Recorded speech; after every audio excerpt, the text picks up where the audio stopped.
What are you talking about, Frey? You're my magical buffer. You're amazing. Let's change Facebook status. God, Facebook. I haven't used Facebook in a long time. A long time. Sounds like that Obi-Wan quote. I haven't used Facebook in a long time. Long time. There we go. Yeah, I don't like social media, guys. I don't know about I don't know about you guys. Sometimes it's useful to be able to like you know, keep in touch with long distance friends and stuff. But I gotta be honest, they call it social media, but really they should call it anti-social media. Am I right? Isn't Discord a social media? I mean, technically, but I don't really use it for talking to friends. I just use it for like the channel. But yeah, I'm trying to think. Do I use any? I use one or two. I use one or two, but just not very often at all. But yeah. Or should I say I use one or, well, I probably only really use the one for like personal life. Whereas stream stuff, I use a few. I'm a bit of a Reddit goblin, if that counts. Yeah, like, I don't really use Reddit with an account, but I use Reddit a lot. So really I should make an account and I should use Reddit more with an account. Well, I'm literally the hard carry of the fucking crusade until Oracle and Rain help me. Oh, jeez. Dashing from tent to tent of injured person. Ah, jeez, here we go again. Just give me half an hour to get my spell slots back, guys. I've already used them all. That was Sarah in the early game. Though it seems incredible, the deformed succubus's body still contains a flicker of life. As you approach, she opens her eyes, her lips crusted with blood. Release a groan. You, Baphomet's spawn. Run through the portal. You run to Hepsamira. You think you're too strong? You think you're strong. But Our Lady in Shadow is stronger. She will get her revenge anyway. Who did this to you? Hepsamira? The succubus groans with hatred through her lips, half sealed with clotting blood. I've been following them, wanted to warn Our Lady. Curses on Baphomet and his spawn. What were Baphomet's spawn doing here? Crystals. They've been mining crystals. They said it is to attack the Crusaders, but I believe they want to attack the realm of Our Lady in Shadow. The ones who maimed you, where did they go? Through the portal. The succubus's green eyes brighten. Are you chasing them? Find them. I'll get my revenge even after I die. Having lost the last of her strength, the succubus drops her head onto her chest, then adds in a wheezing voice, my key. I've got it hidden in a lesser shaft, not the one with the bones, and another one in the bigger shaft. Wait. Another one in the bigger shaft? Among the old tools. Find them. Follow their trail through the portal.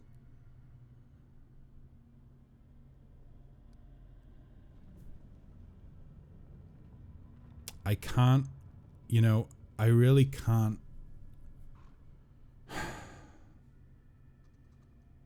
My romance option is Arusha Bay. So,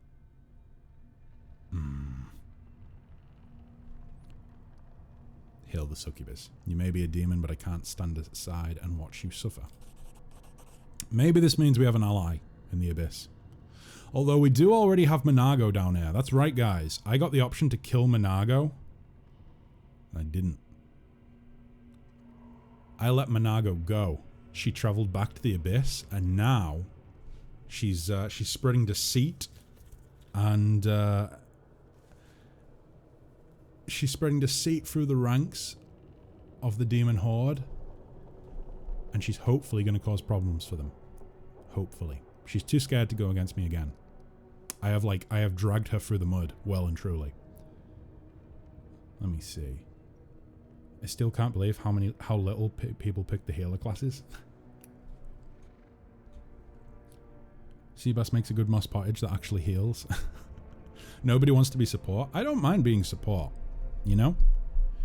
I think that, especially when you're playing like an actual tabletop game with friends, I think playing a support class and being able to allow your friends to make really good plays as a result of your support fun. It's fun. But then again, like, there's some people that, like, they just want to be the you know, the front line. They want to be the damage dealers. And I get that. Well, I'm not going to heal her and then kill our armor. So there we go. No visible effect. She just moans, slightly shakes her head and stares at me with dull green eyes. Well, there's nothing I can do. Find them. Okay. Wait. I wonder... No, never mind. I thought maybe there was a perception check I failed. I thought maybe she was actually lying and it was an illusion and she isn't actually hurt, but she wants to get me to do something for her, and therefore, you know, and therefore I'm being sent off on a mission now. Boop. Tasty loot.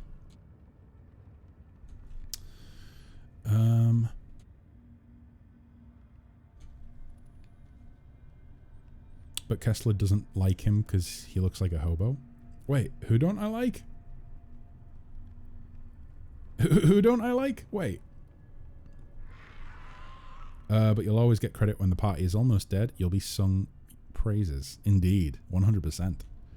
Most people don't like playing support because they don't get praise and people look up to the big hitters. That's a fair point. But we should always praise our supporters, guys. We should always praise our support. Support. With no support, we would be dead. Looking at you, Chloe, right now. Also, of course, Rain, Sarah, and Celine. I think that's... yeah. I thought I'd missed someone for a second then. She has dull green eyes just like me. I'll be a support any day, any campaign, but Druid keeps taking that role from me. Oh no. Maybe you could double up on support. Maybe you could be the support duo. Key to the Nexus portals. Haha, okay. Very good. We've got the key. Onwards we go, people. I don't like that the sound is suspiciously quiet. You know, like I turned the sound up. It's still not loud enough, apparently.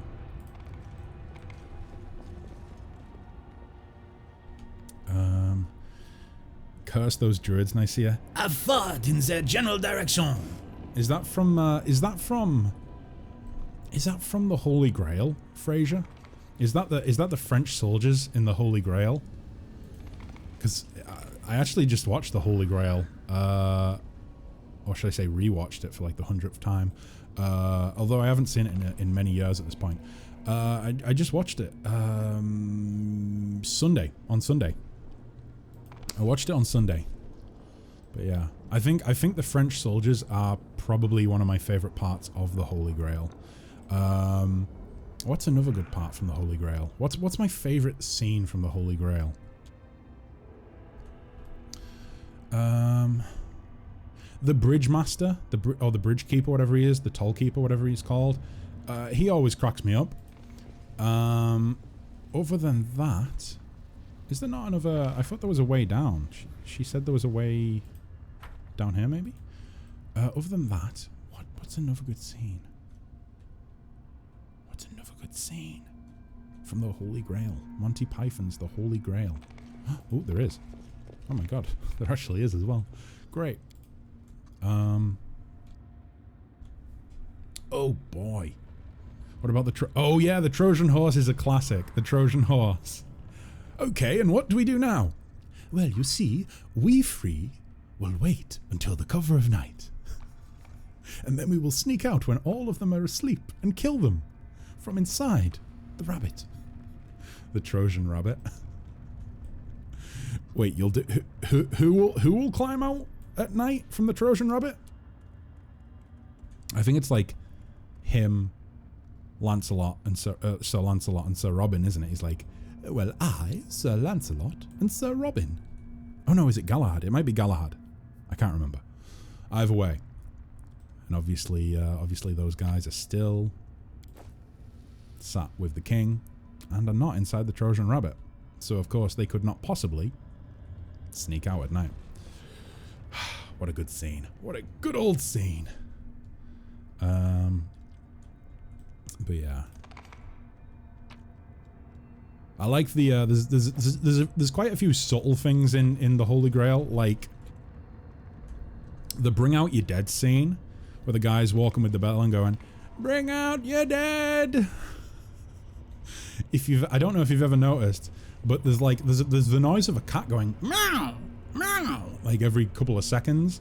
There's a woman on the stairs who actually has a cat. Well, it's not a real cat, obviously, guys. It's not a real cat, but is pretending, for the sake of the movie, to have a cat in her hands and is bashing it against a wall. It's comical, guys. It's comical. It's not done in poor taste. It's not offensive. Believe me, look at the scene and you'll realize immediately, oh, this is slapstick comedy. This is not like trying to actually look like a real cat. I mean, General has this strategy to deal with us called Hold T, Rush S, or Hold Tank, Rush Support. Hence why I play as a fighter or barbarian. General would try to overwhelm Paladin's character and rush either Druid or Thunder and kill them. I mean, that's the go-to strategy, right? Oh my god, this little bastard's here. If you can, essentially, I mean, if there's a barbarian, then certain spells will do a real number on barbarians generally and get them out of the picture. But then, of course, getting rid of the support, you know, the cleric and whatnot, is a beautiful thing to do. So 2 clerics or a druid cleric combo is hard to pull off. Yeah, I suppose so with that strategy. We were quoting The Life of Brian the other day. He's not the Messiah. He's a very naughty boy. Yeah, Monty Python is a very it's very odd humor, isn't it? But it's also just very British humor. I don't know. Do we have a word a week? Wait, is that from the Roman oh, what's his name? I can't remember his name. You know, the guy that does the biggest dickest line. I have a friend, you know. Biggest dickest. How should we fuck off, my lord? Oh, Fabblejacks. So good. And how should we fuck off, my lord? Oh god. But yeah, it's very like very British humor, I think. I think it's like one of the classic sort of British comedies. Some people hate it. Some people cannot stand Monty Python. And I can understand why. It's pretty slapstick and not everybody likes slapstick humor. But it's funny. I enjoy it. You hear some muttering coming from the pile of bones. Gone. They're all gone and left me with nothing. I've been searching and searching, but there's not even a trace. That's pretty close to Sucha's voice, right? A large giant skull shakes, and an old acquaintance of yours, the Dretch called Sucha, climbs out from under it, grumbling and groaning. He notices you, he blinks, and then he says in a tone of extreme melancholy, "Oh, it's you. What are you doing here, Sucha?" Can't you see for yourself? I've been browsing decorations for my newest luxurious palace with a view of Ishiar's best beaches. The Dretch mumbles, then without missing a beat he states wistfully, I was on my way to Mistress Arilu. But he can't teleport when he's like this. Every lousy Brimmerak can do it, but I can't. All I could do was reach the Midnight Fane and slip into the rift, but now I can't go no further, so I've been searching for portal keys. What's the chance he tries to steal our portal key? Portal keys? You've seen those big things up there on the surface. They were kept closed most of the time so the slaves wouldn't run away. They can be opened with special keys. If I was lucky enough to find such a key, I would have left this nasty place in a heartbeat, and then, who knows, maybe I could have found Mistress Arilu. Is Arilu around here somewhere? You're a funny lad, you are, the demon grunts. My mistress, she's like the wind. One moment she's here, then the next she's gone, but she loves coming to Alush, to the abyss. I would have found her by now if I could get out of her. It's Incontinentia buttocks, isn't it? He had a wife, you know. Incontinentia buttocks. Is it Incontinentia? Incontinentia, that's it. Incontinentia buttocks. Monty Python, never heard of them. Baroness, very, very classic British comedy from like the 70s. Actually, they might. Yeah, no, it was the 70s. It didn't go back as far as the 60s, I don't think. At least I don't think it was on TV in the 60s. And if it was, it would be late 60s. But yeah, I think like 70s onwards, up until maybe even the early 80s.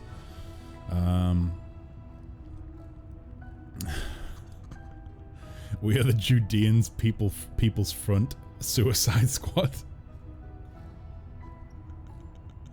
Oh my god. So many good moments in Life of Brian. I think Holy Grail is like the standout one. Like Holy Grail is like, I think people view that as the best one. But Life of Brian is probably...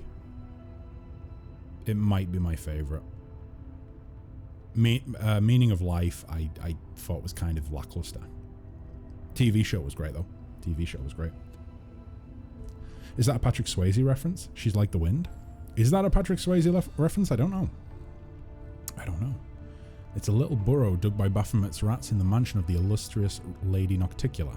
A former burrow, that is. Once I visited the place with my mistress on business, and this place was abuzz with life. The slaves were working, the slave drivers were tormenting them, and Hepzibah was choking the life out of both. You know Hepzibah, do you? Nasty horn-headed Nephilim, and Baphomet's daughter to boot. Now there's no one here. As soon as I saw you, I knew right away they all fled. Well, I think I know where the bones came from. I'm here to find the source of the Nihindrian crystals. Do you know anything about that? Well, you've just found one. Good for you. The suture sweeps his arm in a wide circle. This is the mine where they used to dig the crystals, but it was long ago. They depleted it and they left. So the crystals can be simply mined like any regular mineral? Simply enough, but not that simply. Well, that's... okay. They can be mined, alright, but the crystals are very rare and extremely expensive. That's all I know. Are there many other mines like this one? There are several more on this island as far as I could see, and they all must have been depleted too. Baphomet's gang would have left this...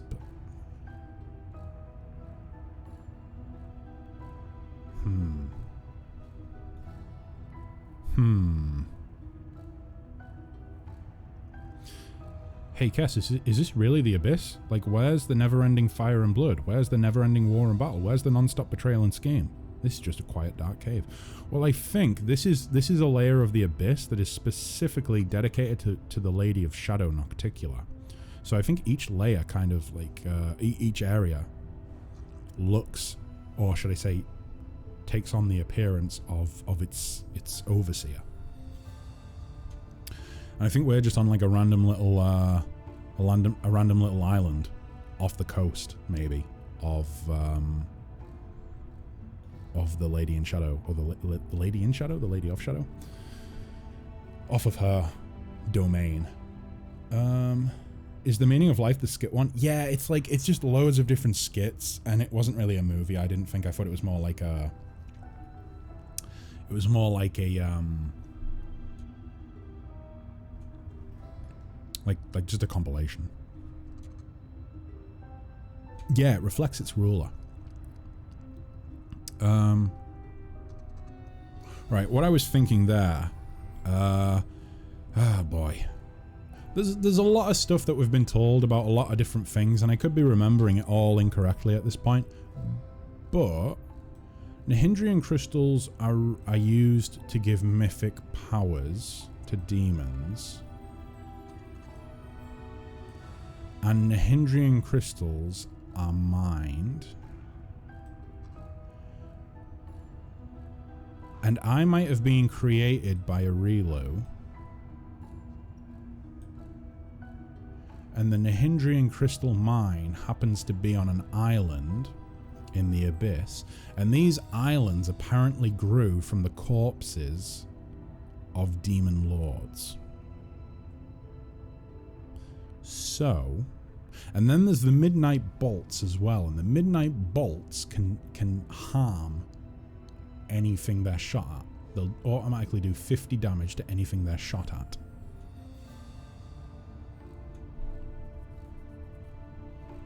And Arilu wanted the blood of Discari. Arilu wanted the blood of Discari, which she could get by having me shoot a midnight bolt at Discari at the start of the game.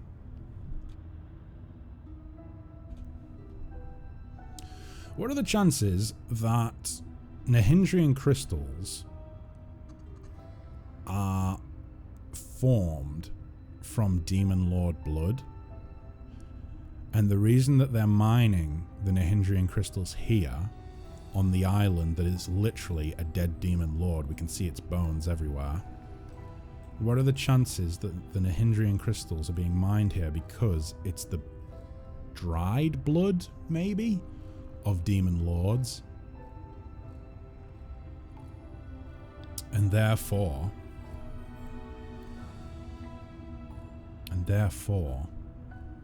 I don't know what that means. I just know that maybe Nihindrian crystals are Demon Lord blood. Possibly. Maybe.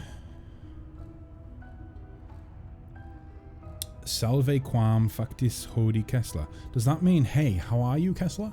I think. Possibly. It's Latin, right? Marius, either way, welcome to the stream. I hope you're doing very well.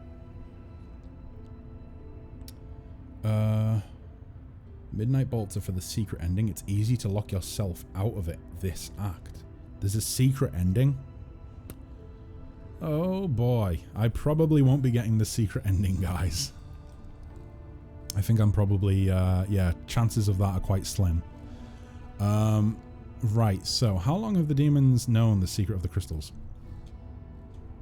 What is this secret you're talking about? Those crystals can be used in many ways. If you're talking about magic powers that can be extracted from a crystal and poured into a demon, no one could ever do it before my mistress. Even now, only a select few know how to do it. My mistress, I mean Lord Baphomet and Discaria, are no fools to share that kind of knowledge with the entire Abyss. So it sounds like Arilu's the only one that knows. Maybe Zamfir. Yeah, Zamfir knew how to do it, right? But we killed him. So now only Arilu knows how to do it. Right, so, going a little bit further, taking a step further, or taking what I was saying a step further, the crystals are used to give demons mythic powers. I might have been created by Arilu, in which case my powers also came from the crystal, or a crystal. Could that be what the wound in my chest is? Is it like where the crystal was implanted? This one is saying, hello, how are you? Oh, it is hello, how are you? I thought it was. I thought it was like, you know, hi, how are you doing sort of thing. Either way, Marius, I'm doing very well. I hope you are too. We're having a good evening. A good evening or a good, I suppose, maybe, possibly, afternoon for you. Everything is clear to me now. So quick to understand, aren't we? I have to go, Sucha, okay? I'm not going to kill you. You know what? You better look around real closely. Mayhap you'll find a key. A portal key. It looks like a faded piece of glass, but if it's filled with power, it'll shine purple. I'll walk around too, search some more. You have to answer in Latin. Don't just reply in a different language. Oh, jeez. Okay, let me see. Wait, how the hell? So let's try...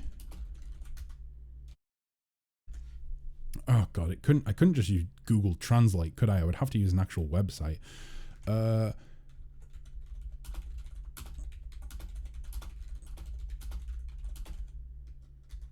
Okay, let's see. Oh, it's gonna try and make me pay. Like fucking hell it is. No way. I'm not paying. Salve ibi. Ego sum facis valdi bonas gratias ago you. Yes, I am not fluent in Latin, and I do not think I pronounced any of that right. But I did say it. Let's see. You almost said the F word. What? Fuck? Ah, fuck. Fuck. I maybe sounded like someone from Australia saying fuck. Perhaps. Possibly. Maybe. Du solltest dich ausschüren? Possibly? I don't know. Again, my German's not great either. You have told someone to speak Latin? I told someone to speak Latin? That was good, Marius. Wait. Marius, what? Are you talking to yourself?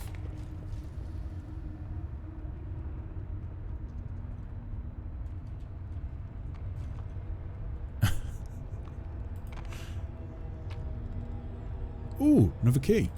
Boom. So we've got 2 keys now. We've got boots and the hide of a magical creature. Boots of Stampede. Oh, okay. Who might be charging into combat? Glade might be charging into combat. Maybe we give those to Glade. Boom. Boom, boom, boom. Okay, so oh, there's more loot, guys. I can't pass up on more loot. The little loot goblin in me needs it. I wish I had a bucket list. You know something, Frey? I think bucket lists are overrated. You know? Like, I'm never going to make a bucket list because I'm just going to do things as and when I think of them, you know? And if I don't do them when I think of them, like if I forget about them and I don't do them, then all that means is that it wasn't really that important to me, right? Like, I don't know. He's a narcissist, Cass, don't worry about that. And also, ich bin auf meinem Bett. Ruh ich mich tenich aus?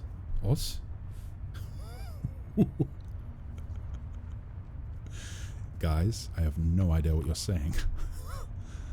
Oh shit. Oh shit. And as much as I'm willing to embrace other languages, as I have done on stream in the past, let's try and keep it English, because jeez. I have no idea what's being said. And there is no way I'm going into Google Translate right now. I mean, I mean, Frey, I'm basically, I can basically speak Danish now, right? Because I can say red porridge with cream. Red McFlud. You know, I remember that one. So, like, that basically makes me a Danish national, right? Possibly.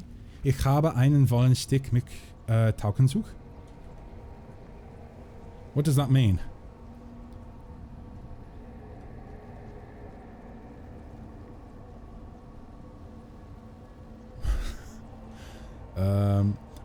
Marius asked me why I'm not resting, and I answered, I'm in bed, so technically resting. Hey, just resting, but trying to enjoy some entertainment whilst resting.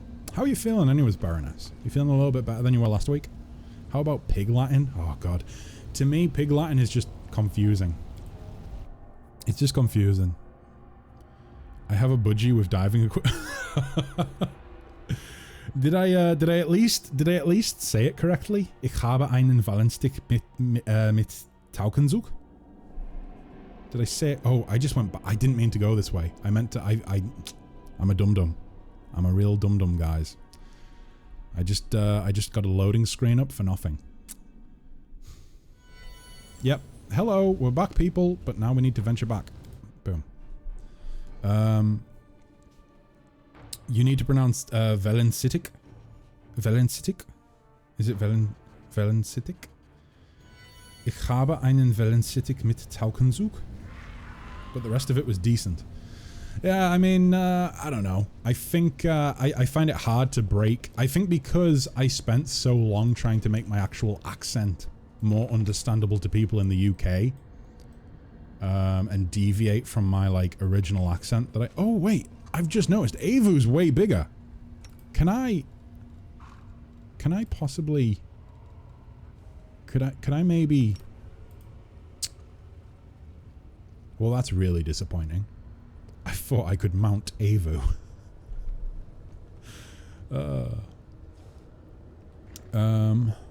That was better. Can you show the map of the Midnight Fane before you depart back? I typed too slow. I wanted to see if you got some of my fave play. Oh. Oh. I cleared it all. I cleared it all. Andor, I'm going to go back. I'll show you the map. But I'm fairly certain I cleared it all. You might be able to even tell me if I missed something. There is a really difficult encounter in there that Josh warned me about. I think it was yeah, it was you, Josh, right? We were talking about it last stream. The Shadow Boy, or whatever he is. Oh wait, actually, maybe it's not in the Midnight Fane. Maybe it's in the actual Abyss area itself. But yeah, I've cleared everything, I think. I think I've cleared everything. But there's that difficult encounter that I'm gonna have to come back to. I think it's actually in the the abyss area of the Midnight Fane, and I'm gonna come back to that once I've leveled up a little bit, because it is a very difficult encounter. But yeah, so we're back in the Nexus. I want to go and speak to Suture quickly, because he was looking for a key, right? And I think we just found both keys that are available down there. So maybe Suture is stuck here now and is at our disposal. Boom. Or maybe not. Maybe not. You know what? You better look around closely. Yeah, I did. I found 2 keys, Suture. I found 2 keys. Pretty great, right?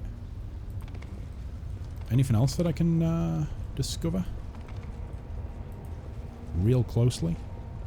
Like, it feels like he's suggesting something. He's hinting at something by saying that. I haven't noticed any failed perception checks. Oh, oopsie daisy. Yeah, just more remnants. Same again. Ooh. Oh. Okay. I thought that was maybe going to be like a secret hidden, like a secret wall, an illusion or something. Never mind. I don't think there's anything else down here. I feel a bit better currently watching you to escape the problems of the world. It's still hard to process everything that's happened while I was out. I mean, that's going to be the case, you know? For folks that miss a big chunk of time, it's always going to be hard adjusting. It's always going to be hard adjusting, but I have no doubt that it will get easier. It definitely will, you know? It definitely will. You've got a good group of friends around you that will support you, I am sure. And so hopefully, you know, back to some sense of normality sometime soon. I hope anyway. I hope. I think Ava was medium size, not large. Yeah, I think she probably is just medium. She's probably jumped from small to medium. So maybe another, I don't know, is it every 4 levels or something she jumps sizes? No comment on the redacted then? Wait, what? Andor, what? Oh god, no, I'm just all sorts of curious. Did I open that secret door in the Fane?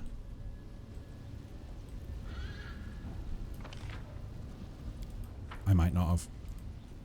I want to go check something, guys. I want to go check something. There was a door that I didn't open because I couldn't. I wonder if I can open it now.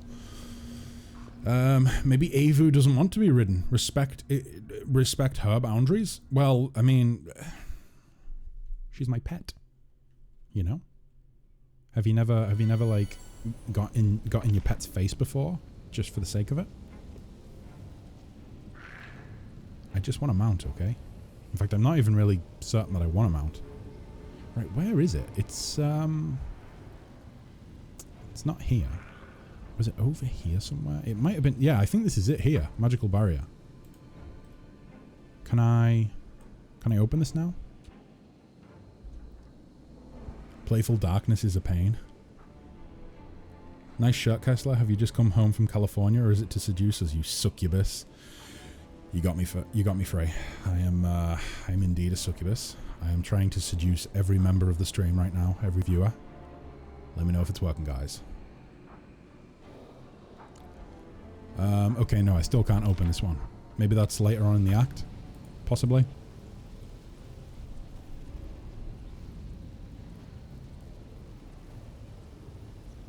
That's fair. You ride your pet, and I will dress my pet in a cute little maid outfit. That's disgusting. Could you ride him with reduced person? Fapplejacks. Fapplejacks. What a wonderful idea. I don't actually know if I have it, but I'm fairly certain someone in the party does. I think. Does Shimatsu have it? No, but Rand definitely does.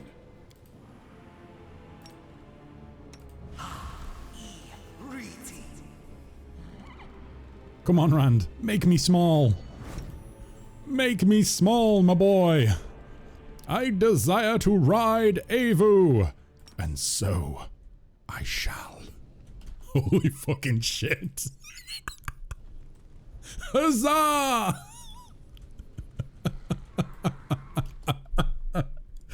Oh, good God. What what have I done? I'm such a small boy, but now I have a mount. A Havoc Dragon mount. Oh, Fapplejacks, thank you so much. You've made my day. You've made my day. Back to the abyss we go, now mounted and ready for combat. Oh, guys. Are we really seeing a dead language in chat? Are we really seeing this? Please tell me it's not just me. Adjust glasses. Actually, the male counterpart to succubus is incubus. That's a good point. I would be an incubus. I would be an incubus. My pronouns are he/him, so... Wait. Do demons take on gender? I would assume so, right? I would assume so, but maybe that's a debate for another time.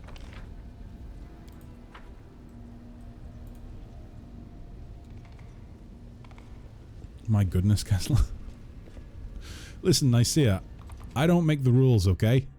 But the rules dictate that when you make yourself a little boy, when you turn yourself into a little boy, and you ride your Havoc Dragon...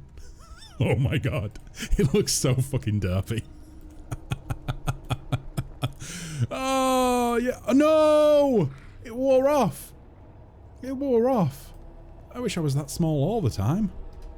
Oh, that's disappointing. Right, so anyway, do we need to go and see good old Hottie? Hoti? I think I was calling him Hottie, right? Hand of the Inheritor? Nope, can't talk to him. Oh wait, I can. Why wouldn't Articulate kill the other demon lords? For power, of course. Every new murder that she commits extends her realm. I love how every time we talk to him, we get the epic music. We get the epic music. It's like he could be working in a coffee shop behind the counter, and you go in and you're like, excuse me, could I have it? And then, bum, ba, ba, ba, just starts playing, and you're like, wow, this is the most epic cappuccino I have ever ordered. The ambitions of the Lady in Shadow are great, and she knows no mercy. So the archipelago that has became much larger in the millennia of her rule here. Okay, regarding our mission, I have reasons to believe that the Nahindrian crystals were mined right here in the mines. So, the source of our troubles, these powerful crystals can be mined from the soil of the abyss, as if they were just ordinary minerals. I was convinced that the secret of their origin must be more complicated and nefarious. But this new knowledge terrifies me. There are half a dozen mines in the vicinity, and those mines are huge. The largest was abandoned just recently, it seems. How many crystals did they manage to mine? How many monsters with mythic powers did they manage to create? We must find out. I think there is a more nefarious sort of origin to the crystals. I think it's demon blood. I think it's demon lord blood, to be precise. Yes, you are, Kess. Marius here is a Roman fanboy. He even learned their now dead language. This is what you wanted? This is what I wanted. Sir, I'm here to order a coffee, not killing demons. Stop the music, please. Excuse me, sir. I just want a coffee. Please, no more music. I can't take it. Oh, but every time I hear this music, it gets me so pumped. Jeez, I should work out to this music. Although it does have lull moments. You know, like maybe it's like, okay, slow down with the dumbbell now. And take it slow. Is it going to get back to a epic moment? We're going nice and slow. It's building.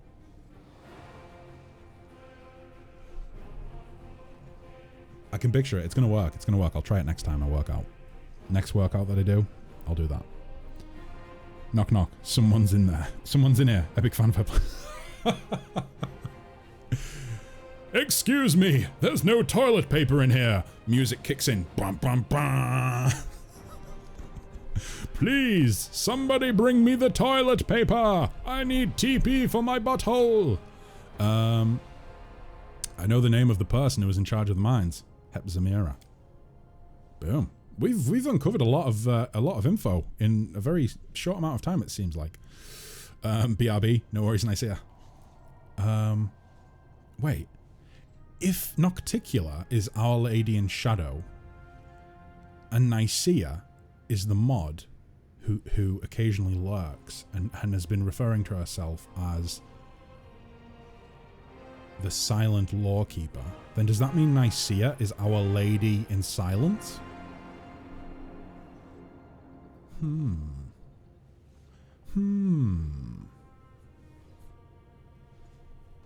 It's possible, right?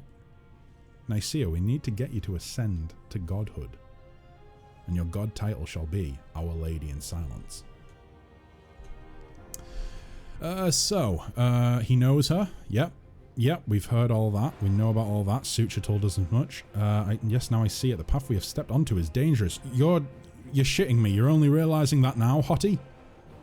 Like, we're in the fucking abyss. I didn't want to come here. I didn't come here for the fun of it. I knew it was going to be dangerous. You know, I feel like this is old info. This is a dangerous path, but it is the right one. Okay, is it the path of the righteous? The demons you have encountered before, even Darazan, were just officers in the Abyssal Army, whereas Hepzimera is a true princess of the spawn of chaos and evil. I'm not surprised that she is behind the secret of these cursed crystals, and I dread to think what she is capable of doing with them. A dying succubus told me about a conflict between Nocticula's and Baphomet's servants. I'm not at all surprised. Okay, so alliances are usually fragile. Okay. Discord between enemies can work to our advantage. What if I try to use my powers to open those old portals? We don't need it, we've got a key. I've got a key to a portal, or to the portal, that the demons who mine the crystals apparently used to leave this place. Let me take a look at it. The angel examines the flat piece of clouded crystal. I think I know how this key works. As soon as you finish exploring the mines, I shall open the portal. How do you know how it works? Why is that not a question? Hottie, how do you know how this crystal works? This is abyssal, and you're an angel. Okay, that's all I've learned so far. I have to go. I mean, have we covered everything? I'm tempted to, I'm kind of tempted to move on, right? I think we've covered everything. I don't think there was anything else left in here. We spoke with Suture, we spoke with the succubus. And we looted everything. Our Lady who occasionally lurks. I like that one. Frey can be our mod who tells awful jokes. Selby, what are you going to be? I want to see you waltzing in with the party the party doing the safety dance. Waltzing into the abyssal city. We can dance if we want to. We can leave our friends behind. Because our friends didn't want to come to the abyss, so they're no friends of mine. I've learned everything I wanted to know about this place. It's time to open the portal and press on. Then let us begin the pursuit at once. He's so intense with everything he says. I think that's why. No, Betty would be the first lady. Betty's the first lady, Selby. Because that's like presidential first lady, right? Or at least that's how I'm going to take it as. You would be like, oh God, what would Selby be? So Nicaea is our lady who occasionally lurks. Frey would be our mod who tells awful jokes. Frey wants to be the first lady. There is no head mod. There is no head mod. However, maybe one day there'll be senior mods. Possibly. I don't know. Maybe that might be a thing one day. Then let us begin the pursuit at once. Haha! Okay. Oh shit, what about the portal over there? What is this? Onward, wherever this road may lead us. Heaven above, just look at that. I see the pattern of sky-piercing spires and steep domes set against the midnight sky. This is Alashanira, the damned city of Nocticula. That's where our enemies were heading. You think you're quick, eh? Well, I'm quicker. Wait, what? Oh, he's here. Oh, shit. Oh my God, what a sneaky little boy. The angel's blade is just a moment too late to touch the skin of the demon, who rushes to the portal. Suture, you bastard. You stole our key. That cunning creature has stolen our key. The portal is inactive again. I swear, even the lowest of the abyssal creatures are disgusting and despicable. I've got a second key, don't worry about it. The demon's plots cannot stop us! I love that. Suture runs in. Fuck you, I'm taking the key. Dives through. Portal closes. Hottie's sat there like, well, looks like change of plan. Don't worry about it. Don't worry about it, Hottie. I got a second key. So what could this mean? It means we'll be looking for a particular clutch of demons among thousands of their kind. Alashanira is a real demonic metropolis. It's huge and macabre. It is a little safer, or rather a little less dangerous than the other corners of the abyss. Lady Nocticula loves having visitors, including those from other planes, and she does not like it if her guests are dying every day in a city. But if it happens quietly and without too much attention, her black heart won't even skip a beat. We must be twice, even thrice as careful in this nest of sin. Well, we have to move onward altogether. I do not think that will be necessary. We need to find we need an outpost in the Abyss, and it will be best if we build it right here, far from the larger demonic settlements and close to an active portal that will allow us to return here anytime. All your companions are currently unoccupied, should take care of... that are currently unoccupied should take care of guarding and setting up the camp. Okay, let's go! Wow. We're going to have like 30 people? No. More than 30 people. Like 33 people setting up camp? That's going to take like 10 minutes. Okay. Let me tell you something, champion. We're going to Alashanera, the city of cunning and seduction. As sad as I am to admit it, we are unlikely to find our enemies and the Nahindrian crystals they took without the aid of the denizens of this hideous place. If Hepzamira had something to do with all this, we'll need another demon that matches her powers. We will need to find a way to make contact with one of the city's rulers. On that point, we know that there is a conflict brewing between Nocticula and Baphomet. I will not be welcome in this dark place, but I have prepared for this. The angel seems truly proud of his plan. I will cast a spell on myself so not a single denizen of this plane whose soul is devoted to evil will be able to see or hear me, invisible. I will follow you and protect you from all dangers and temptations of this place as best as I can, and the demons will be unaware of my presence. Now, let us go by the light and the sword. I kind of thought he might take a different form, but fair enough. Fair enough. I will accept head of security. Selby can be the mod that strives for more status. Maybe just the lady who strives? Dunno, have you seen a group of people try to put up a tent? I don't get the whole, like, difficulty putting up tent thing. Like, I used to go camping all the time, and I never had a problem putting up a tent. I think maybe it's, like, maybe it's people that are, like, I don't know, all bickering. I will say it's probably easier to put up a tent on your own than to put it up with other people, because that's when the bickering starts, right?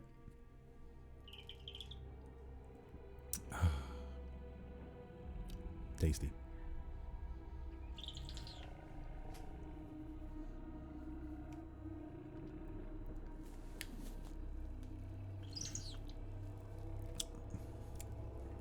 Are we good to go? Are we ready to explore Alashanera? So this is going to be the first part of the game where we're not actually trying to kill every demon we see, right? I think. Why is your water bottle whistling at us? It's really special. My water bottle has... I don't know if I can even show this.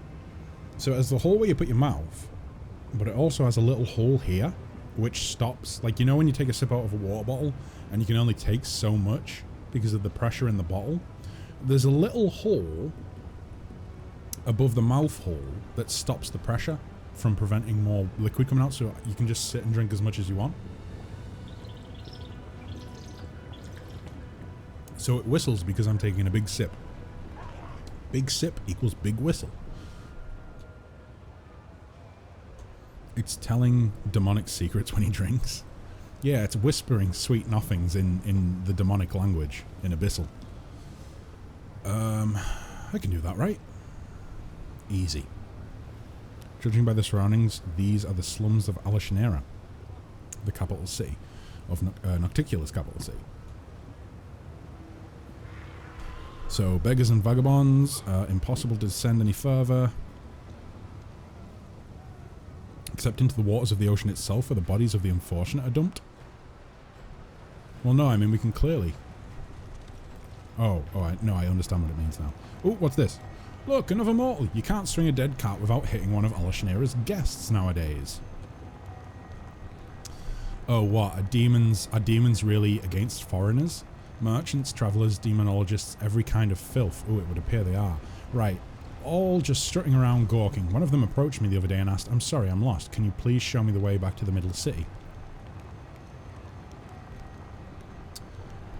Yeah, what happened after that?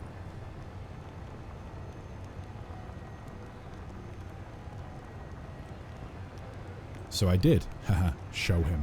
Okay, please don't... Okay, you've got some nerve. If a guard caught you, they would have torn your head off. Nocticula banned messing with the guests. Oh, so he killed them. Fair dues. I mean, really, why would you ask a demon for help, right? What are the buildings doing?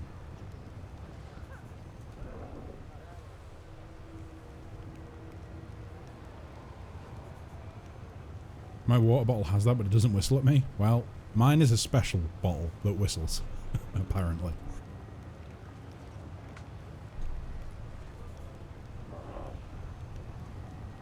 Victim blaming. Yep, that's me. The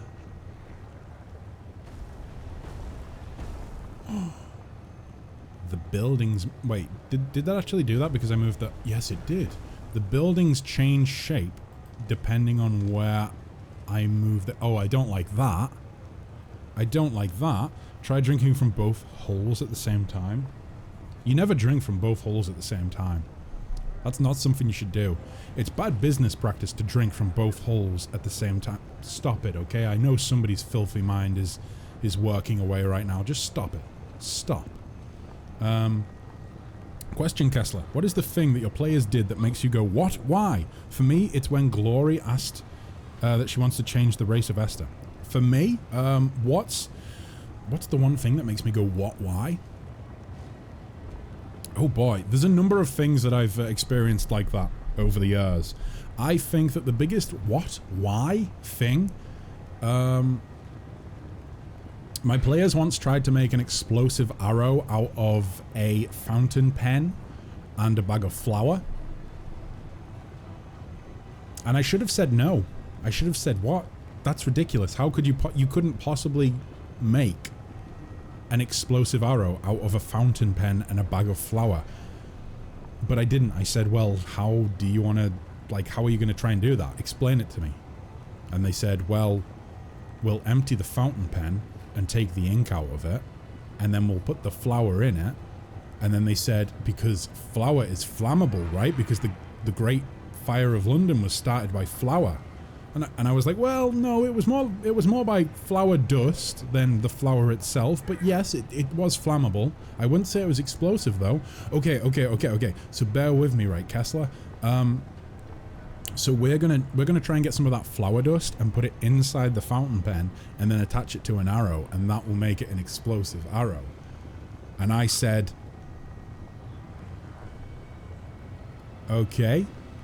Tell you what, this is going to be a difficult roll, but if you can do it, then sure, why the hell not? You can have an explosive arrow.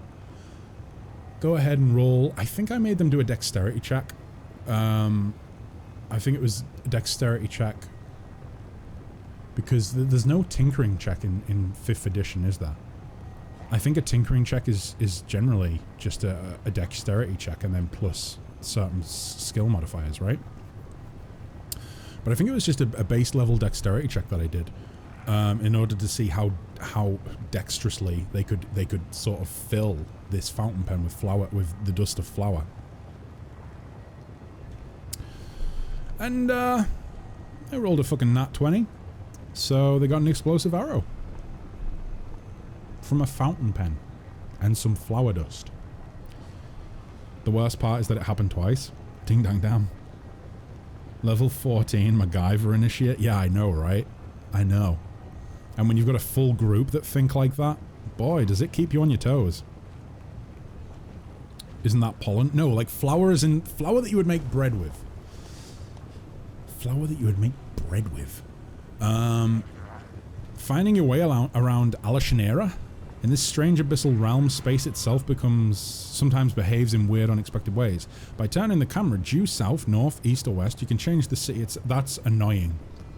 I don't like that feature of the game. You couldn't help yourself. Oh, I really don't like that feature of the game.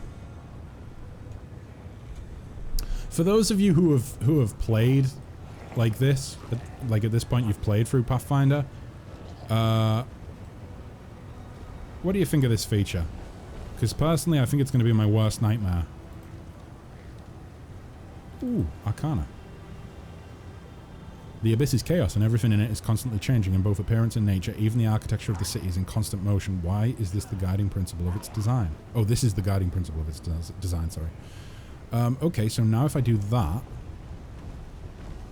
I don't even think I really needed to do that. Can I talk to a beggar? Nope.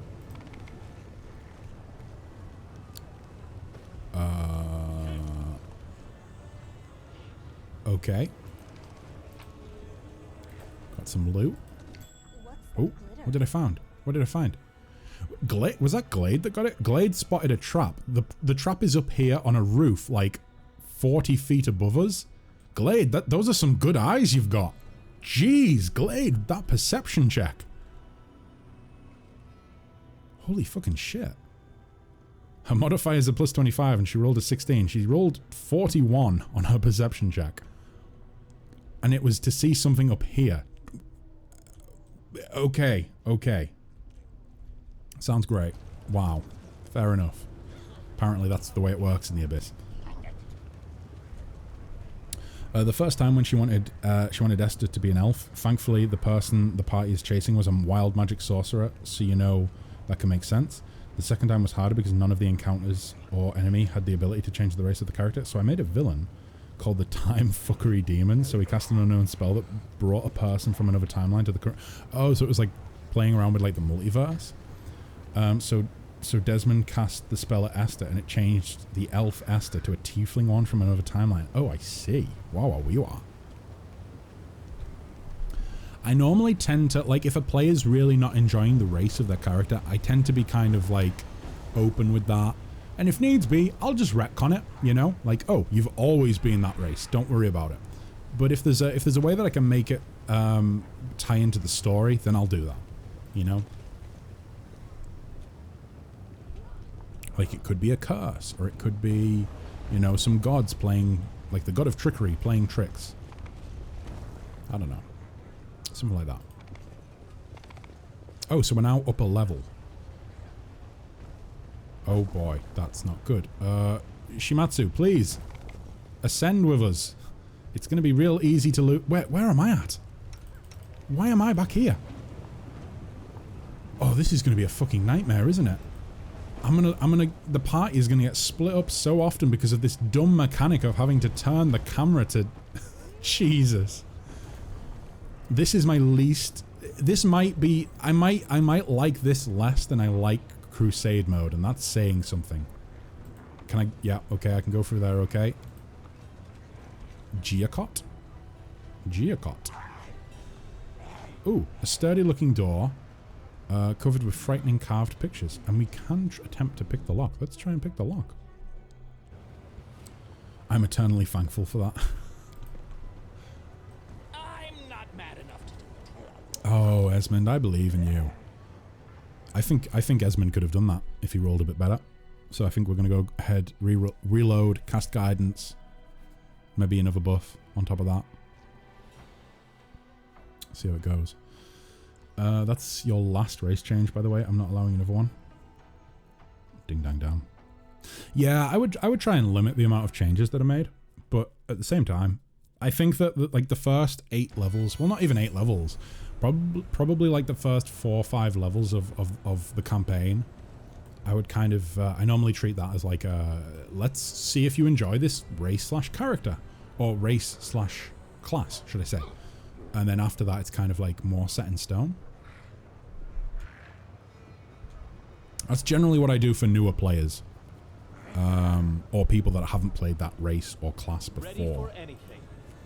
Whereas if someone's coming into the campaign, they've played in multiple campaigns at this point, and they're like, yeah, I'm going to play human. I've played human a few times now, and I'm going to play a warlock. And I've played warlock once or twice. And they turn around at like level 5 or 6 and say, yeah, I don't like this. Then it's like, okay. That's fair enough, but rather than just changing your race or class, I want you to make an entirely new character. I think that's fair, you know? Like you've played in a few campaigns at this point, you know how it all works, you've got the gist of it. Let's try and maybe incorporate something new into the campaign rather than just changing this one around. But yeah, it's different. It's different for different people, you know, and different scenarios. Like, sometimes people, I've definitely had 1 or 2 players where they definitely just like to be difficult at times. But with that being said, they're a great fit for the table, you know. So it's not something that I can't be bothered to deal with. Whereas other people, they just didn't realize what they were getting into, and so it's totally fair to, you know, change their race or class or whatever. Goblin race is best race. I think, have I had like 1 goblin? I think I've had one player play as a goblin, and that didn't last very long. unfortunately. I do like the idea of running like a chaotic adventure / campaign. Maybe even a pirate one. I was thinking about doing like a pirate inspired campaign. Set out, you know, across the seas. Something like that. Boo-doop, boop, boop. Boo-doop, boop, ba-doop.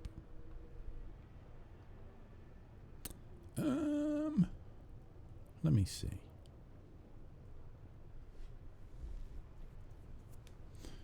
So, I'm also thankful because Time Fuckery Desmond was the best villain I've ever created.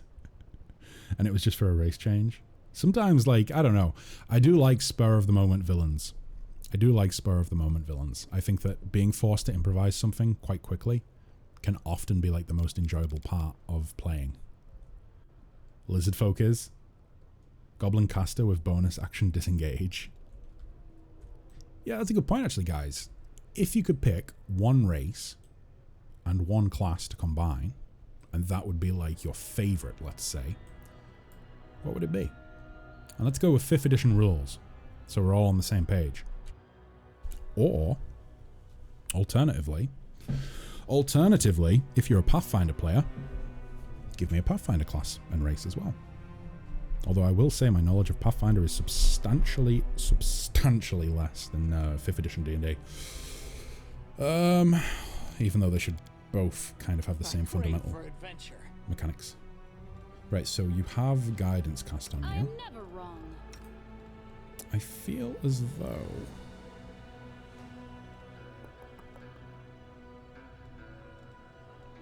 Where is it at?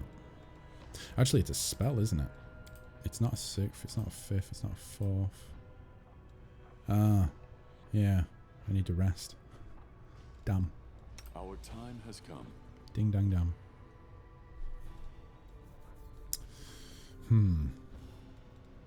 I'll take care of it.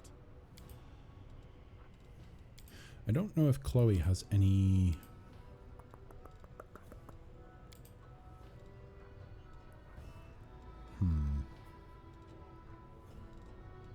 No, she doesn't. What about Rykard? I think they're all combat buffs, really, aren't they? I don't think there's any skill check. I would take power attack off. I don't think there's any skill check buffs. No, there doesn't seem to be. Furball Druid. Yeah, Betty actually, in the last campaign I did, Betty played as a Furbolg Cleric. Started as Life Domain, I think. Or was it Nature Domain? I think she went from Nature Domain to Life Domain, and we had there was a whole sort of character quest planned in which she would, you know, sort of go to a different temple and change her path. Let me see. So, Goblin Hexblade, Lizard Folk Rogue, Infinite Throwing Knives, Pathfinder 2, Hobgoblin Rogue. I always pick human because I like playing barbarian type roles. Orcs are ugly and I don't want to be a short dwarf. Elves don't fit melee roles, so I always default to human. I disagree on the elf part purely because I think that elves can definitely fit very well into Gish roles, like sword and magic. And as a result of that, like definitely, like the stereotypical sword and magic sort of role, I think that elves fall very well, at least in 5th edition, into that sort of category. But at the same time, I very often do not base things on like I don't power play, you know. Sometimes I find it's fun to build a character that is not optimized and is not fit for purpose. But put it this way, the stories that I have to tell about party members who made characters that were not optimized and were not supposed to be perfect are much more entertaining than the stories that I have to tell about like really great characters that just never failed a throw, like an ability check or whatever. Fabblejax is a 3rd edition boy. What about 3rd edition then? I mean, I'll be honest, I have not read the rule set for 3rd edition. But still interesting to hear your take. Dwarf Paladin. Sounds good. Okay, dwarf fighter in Origins and all romance cutscenes with Alistair was super weird because it... Oh, jeez. From a min-maxing point of view, variant human is above all other races, but sadly most DMs ban that race. I do not ban that race. In fact, actually, variant human, I basically use as base human. Yeah. I don't think many people... Many of the people that I have had at my table do not tend to go with human. They tend to go with one of the different races. So variant human in my game generally is the base human. I also like to ignore the optional rules that were added in Tasha's Cauldron. I do not like the idea of taking a race and then taking the bonus points that they have available to them and then just throwing them into anything and having that as an option, like just being able to choose what they have a bonus in. I think it's dumb. I think it's very, very dumb. I don't think that sort of logic needs to be applied to a tabletop game. That's my stance on it. I think it's stupid. Because all that's doing is allowing... I think I understand where they're coming from with it. I think that they're trying to make it so that it mirrors real-world races in the case of, well, guys, we shouldn't view races as having different strengths and weaknesses. They're all equal, and they all can be just as good as each other at different things. I understand that, but I think it's dumb to try and implement that into a fantasy game, given that different races are going to have... Put it this way: is a Goliath really going to be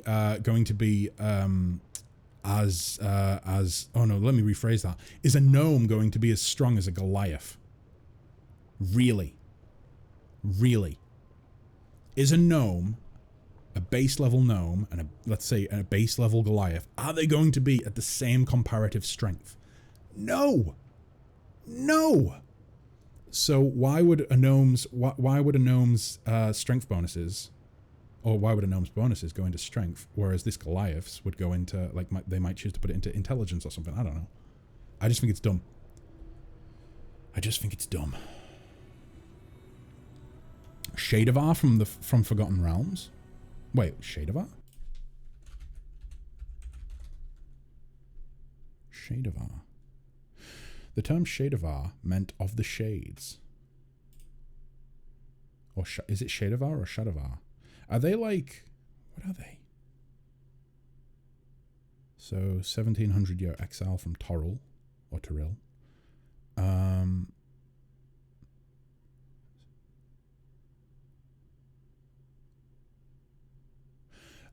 Okay. So they were replaced in... So the 5th edition equivalent would be Shadakai?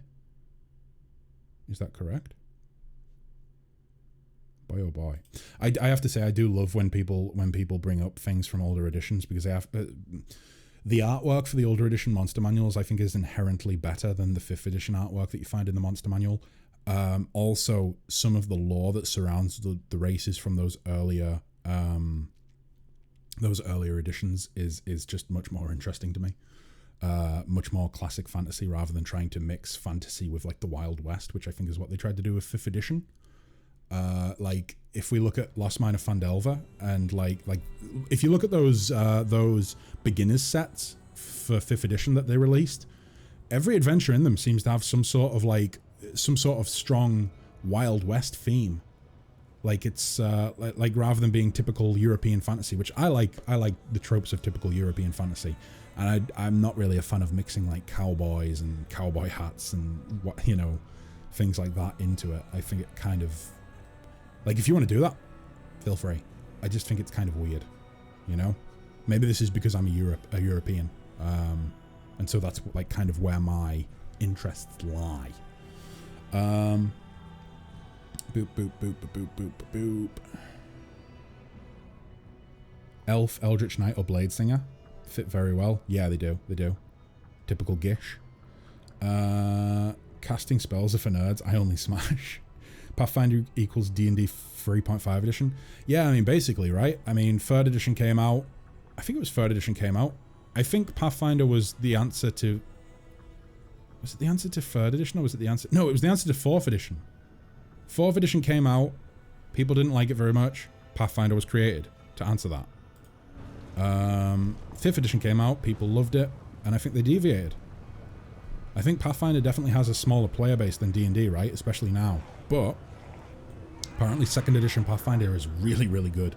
I have yet to look into the rule set though. I don't know why Variant Human are banned on most tables. Yeah, I don't know either. I think that it's... I don't know. I don't see any harm, personally, in letting people play. Like, I know my players well enough that I know they're not going to be like... I don't really enjoy playing the game with power gamers and like min-maxers. I like telling stories, and I like forcing my players to solve problems, and if someone's playing a character that is just inherently amazing at everything, then that can be a little bit boring at times. With that being said though, allowing players to have like bonuses such as the Variant Human has, I don't see that as a downfall. I see it as a chance to kind of be a better DM. I.e., okay, this player is going to be difficult at certain times in my campaign. What can I do to try and get around that? Well, let's take a look at the race. Sorry, not the race. Let's take a look at their ability scores. Where do they fall down? They must have some weakness that I can kind of play to. They must have something that I can kind of take advantage of. You know? No character is indefeatable, I don't think. At least not if you're playing with people who are not min-maxing and you know. I've said it before, I'll say it again. It takes away the flavor that the races have. Exactly. Exactly. At that point, if we're just going to let you play any race and use any ability bonuses, really what you're saying is, okay, we'll look for the race that has the most ability point bonuses, and do what you want with it, you know? It stops being a case of, oh, well, I want to play a dwarf because I want to come from one of the dwarven clans that lived in the mountains of Mirabor, and I want to delve into that history and maybe experience some of that through the campaign. And it turns into, oh, I want to play this race because they inherently have more ability point bonuses at their disposal. Silly to me. Pathfinder was created after 3.5. Yeah, it was the answer to 4th edition, right? After Wizards of the Coast cancelled the OGL with Paizo. I think I'm the reason why the whole T-Rush S strat generally uses, because I play Variant Human a lot, like a lot. Yeah, I don't have a problem with that. What's going on here? How do I... Zorges and Yara. The sound of your footsteps startles the demon, and she gives you a baleful look. You've disturbed me, mortal. Why have you broken my solitude? On second thought, save your answers. Your reasons do not interest me. A boy of about 12 stands next to her. The boy examines his wrists, which are covered in strange round scars that look like they may have come from suction cups. His inflamed skin, burning eyes, and general appearance suggest that demon blood runs through his veins. He lifts his gaze and gives you a long, sad look. Who are you? Wait, I thought it said it was a Y on a name, right? Not an X. I am Yara, because I said Yara. I am Yara the Grim, mortal worm, the most skillful explorer of the dark depths of Ishiar. I learned from Master Willidus himself, the trusted mage of Our Lady in Shadow. One day I will surpass my master's skill and take his place. Everyone knows this, including Willidus himself, so next time you dare to address me, do so with respect if you'd like your head to remain on your shoulders. Show some respect. Back on Galarian, I would have taught anyone as insolent as you some manners. I'm not going to bother with that. I think that's going looking for trouble. We do not want to look for trouble right now. What are you doing? I'm listening to the ocean and waiting for this worthless whelp to recover enough strength to plunge back into Ishiar's depths.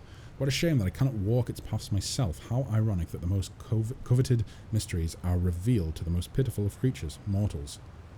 Who is this boy? The demon gives an arrogant snort. Zorge is my son, the best of my offspring. He is helpful and obedient, which is the only reason I condescend to take care of this wretched creature. You alright, kid? The boy flinches as you speak to him. He looks at you with amazement, perhaps even fear, then his eyes dart to the demon. Mother, may I speak to him? The demon's voice holds suspicion and anger. Don't speak to the boy. What do you want with him? Are you plotting to steal him away? Be warned, if you lay one finger on him, you will regret it. What are you doing to your son? Tell the truth. Do you truly think I will answer to you, Worm? I grow ever more inclined to destroy you as well. Mother tells me to dive deep, to places where moonlight never reaches. Down there, The boy stops. His words drowned out by the demon's angry hissing. Sorry, Mother, I won't say any more. Hence why I love the Cavalier subclass so much. I literally get a free Sentinel feat as an ability. Champion, how could we allow this child to remain in the hands of this cruel creature? Normally I would say we have no right to deprive a child of their parents' love, but these creatures do not know love. What would you want for yourself, Sorja? I'm just going to call him X. X, what would you want for yourself? Actually, I'll call him George. That's a bit... Yeah. George, what would you want for yourself? What would I want? In the depths, nobody knows this word. Want. And I wasn't taught it on the surface either. I know how to obey, dive, be quiet, but I don't know how to want. What can I want? Stop addressing my property, worm, or I'll pour the waters of Ishiar down your throat and let the ocean's tiny mollusks devour you from within and turn you into their shell.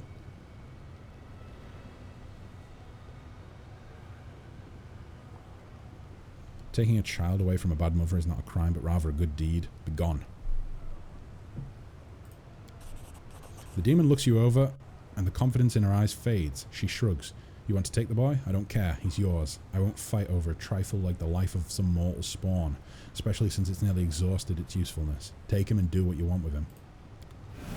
2000 XP for saving a boy. Boom.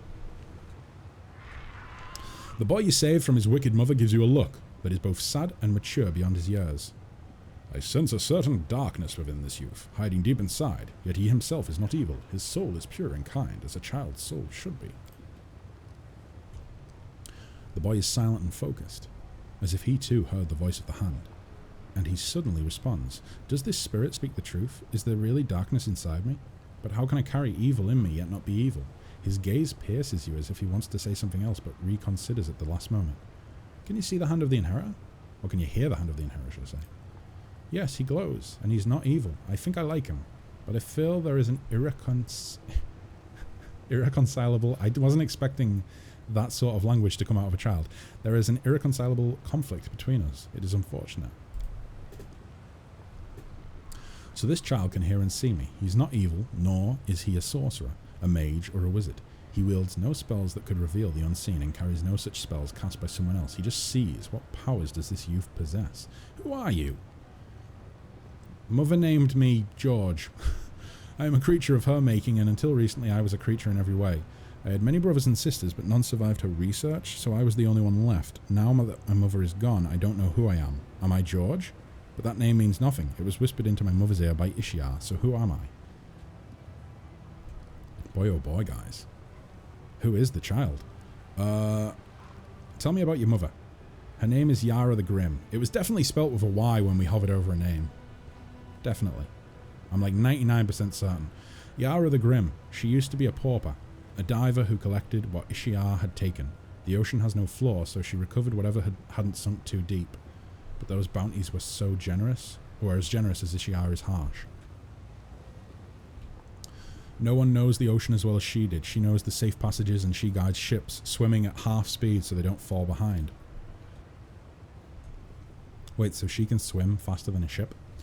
She is a child of Ishiar. She was created in it. Her first cry burst from her lips the moment she broke the surface. But many centuries have passed since her incarnation. She is dark like Ishiar, cruel like Ishiar, powerful and uncompromising like Ishiar, fertile and merciless towards her children. Like, okay, I get it. She's like Ishiar. God. He's what happened to the babe after the Goblin King kidnapped him. The Goblin King? Wait, what?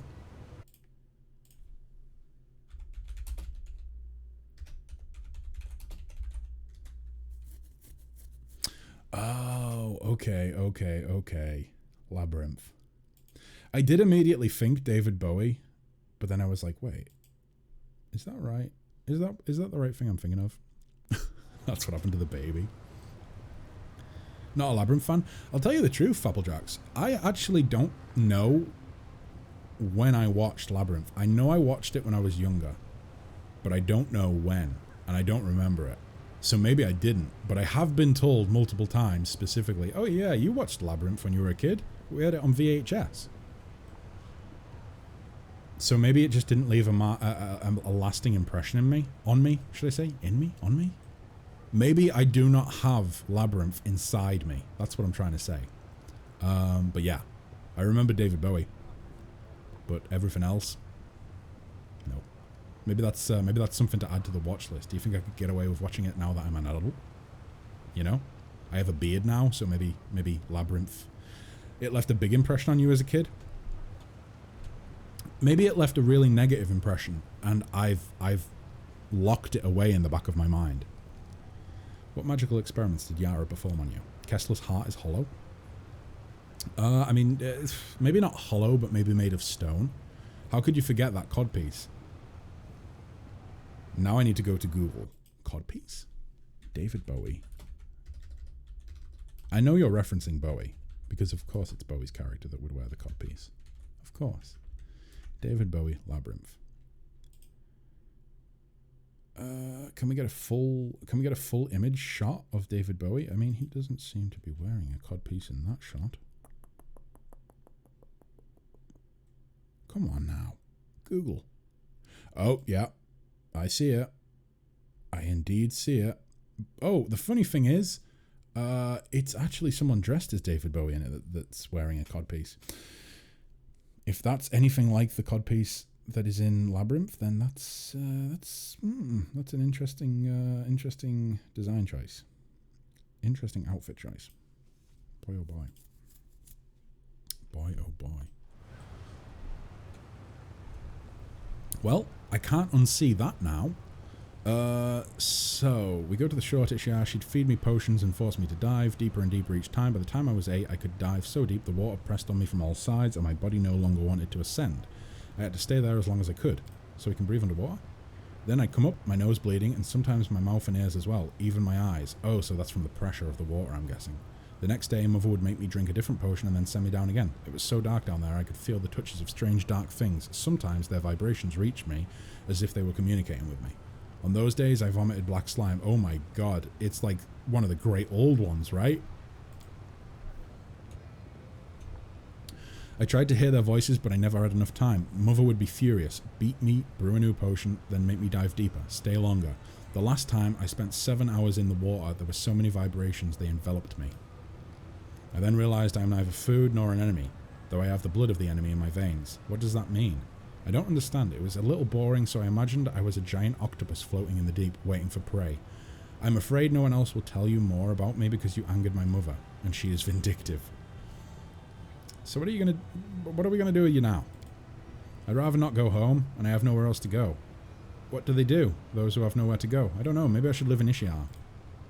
Champion, we have no right to leave him here by himself. He needs care. And fate, sorry. Oh my god, I can't fucking speak today, champion. And fate has entrusted you with this child. I have faith that you will make the right choice. Okay, so I'm gonna explain how to get to the Nexus.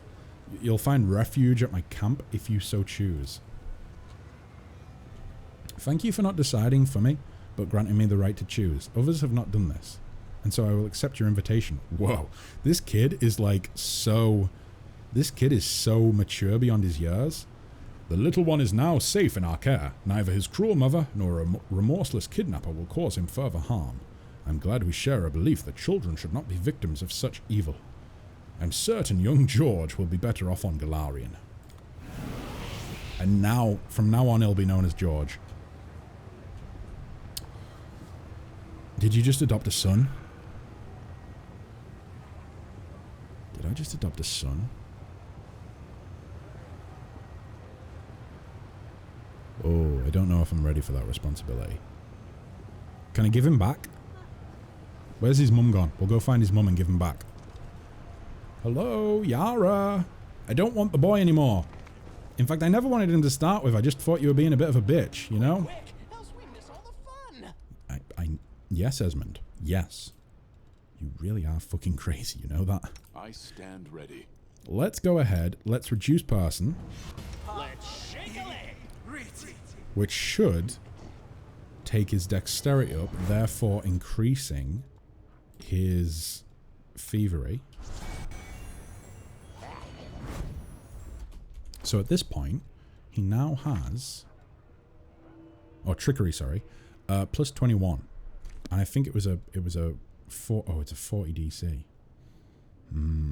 Well, there goes all your free time.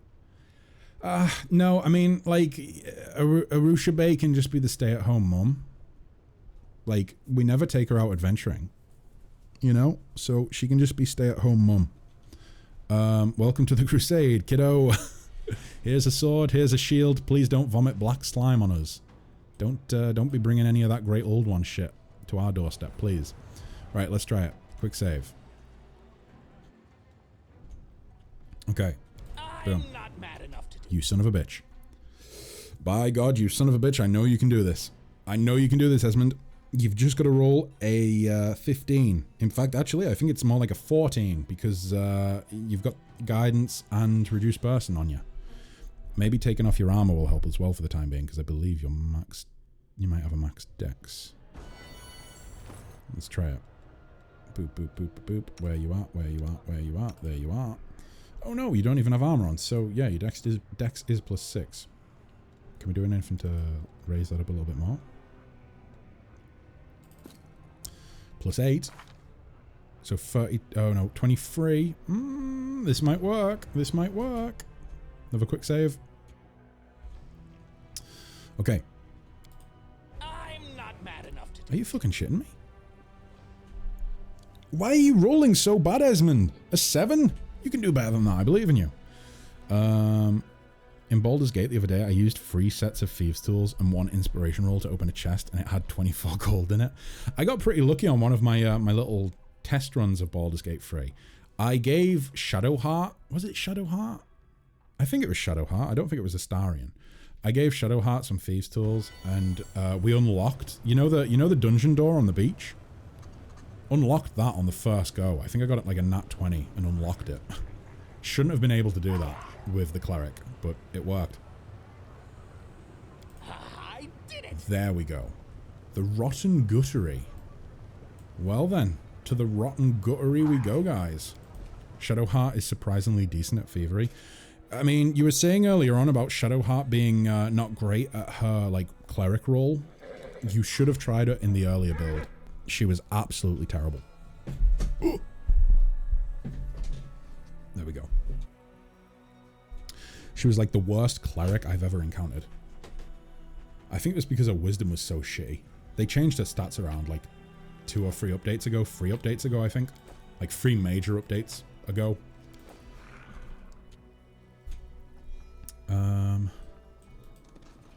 Okay. What's that glitter? So... Ooh.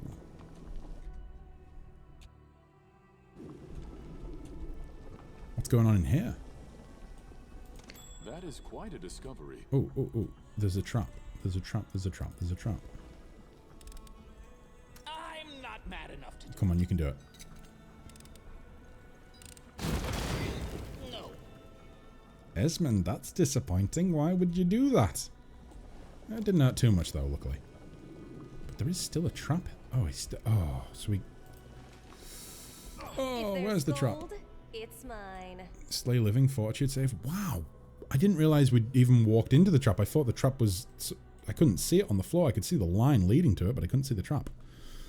Never mind then. Let's go ahead and have... Oh, Evu, you're actually quite useful now.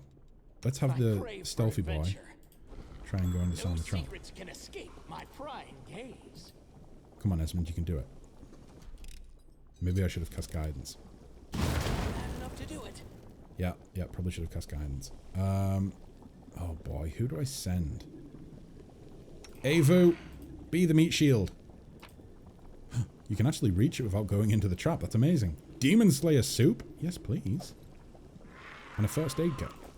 Wonderful. We didn't even need to trigger the trap. Food calls me. I'll take the bait. Our time has come. Oh, that's not right. There we go. Right, Esmond, just do a little sneaky sneak. Oh, wait. This is it? There's nowhere else to go? Okay. Let's go there. We can get this as well. Composite shortbow. Apprentice lockpick. What is it? Feral charge. If the wielder of this +4 speed shortbow has an animal companion or a similar creature, it is affected by a constant haste spell effect. Oh. Oh ho ho. Okay. Okay, so now Avu is constantly hasted. Okay, that's pretty good. Oh, there is another box in there. Avu, could you reach that box as well, my dear? You can. We might actually be able to make some moss porridge now. Huzzah! Anything else? Any other loot? Doesn't look like it. Does not look like it. Avu, don't walk into the trap. Okay, you're walking into the trap. Never mind.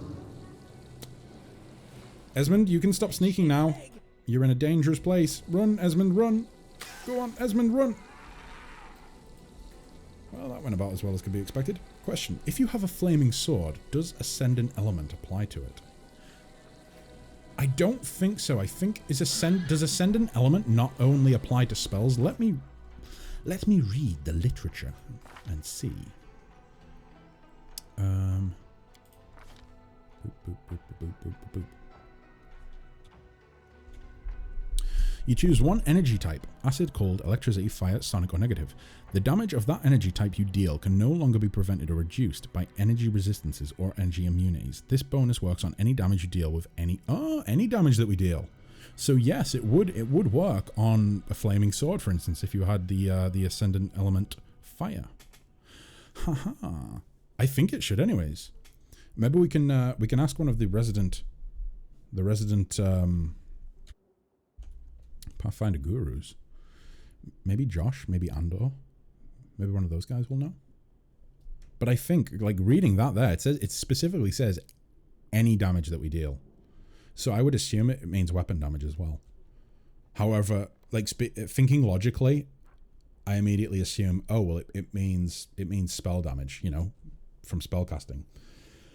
Because trying to think about it from like a logical standpoint, I suppose, it seems to me that Ascendant Element applies to your body. It is an ability that your body has, and therefore anything that you cast with your body has that effect applied to it, you know? But the way it phrases it makes it sound like it's weapons as well. So I'm going to assume weapons. I don't think I have a way of testing that out, because I don't know if I really have. Oh, whoa, that's pretty cool. Jeez. I'm not sure. Maybe check the text in the Mythic tab. Let's see.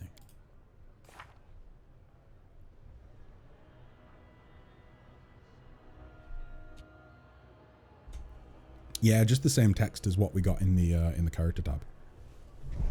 So I think perhaps it is any damage dealt. Well, it says any damage dealt, so therefore I think perhaps it is weapon damage as well. So that's pretty cool. That's pretty cool. Now I need to figure out where we're going now. So. Let me see.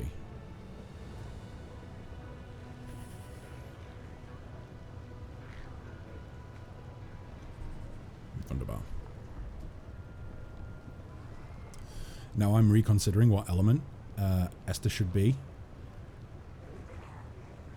I'm still conflicted between fire or ice and cold. Well, I think that... Wait, number one. Let me just check something.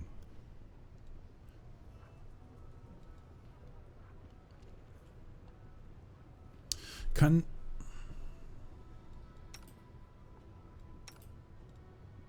must be able to, right?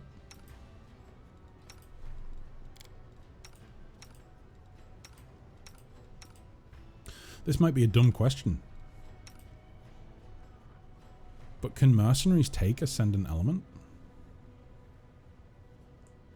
The only reason that I'm doubting that they can is because I actually don't remember ever an instance where I've seen Ascendant Element come up on a mercenary mythic level option. But I suppose they must be able to, right? Because all of the other, yeah. Matrim has it? Does he? I mean, I'm going to take your word for it because, number one, you can probably remember, you can definitely remember 100% better than I can. It's kind of hard for me to keep track of everyone's abilities at this point. But yeah, good to know either way. Good to know. A group of dirty beggars in tattered clothes have gathered around a handsome young man with messy dark hair. The crowd is clearly hostile, but he doesn't seem to notice. He gives the beggars a charming smile, completely oblivious to the sharp shivs glinting in their hands. Eldritch Scion has Sorcerer Bloodline. Yeah, so, I mean, yeah. So, you'll definitely have access to it then. You'll definitely have access to it. I think, maybe if she's a tiefling.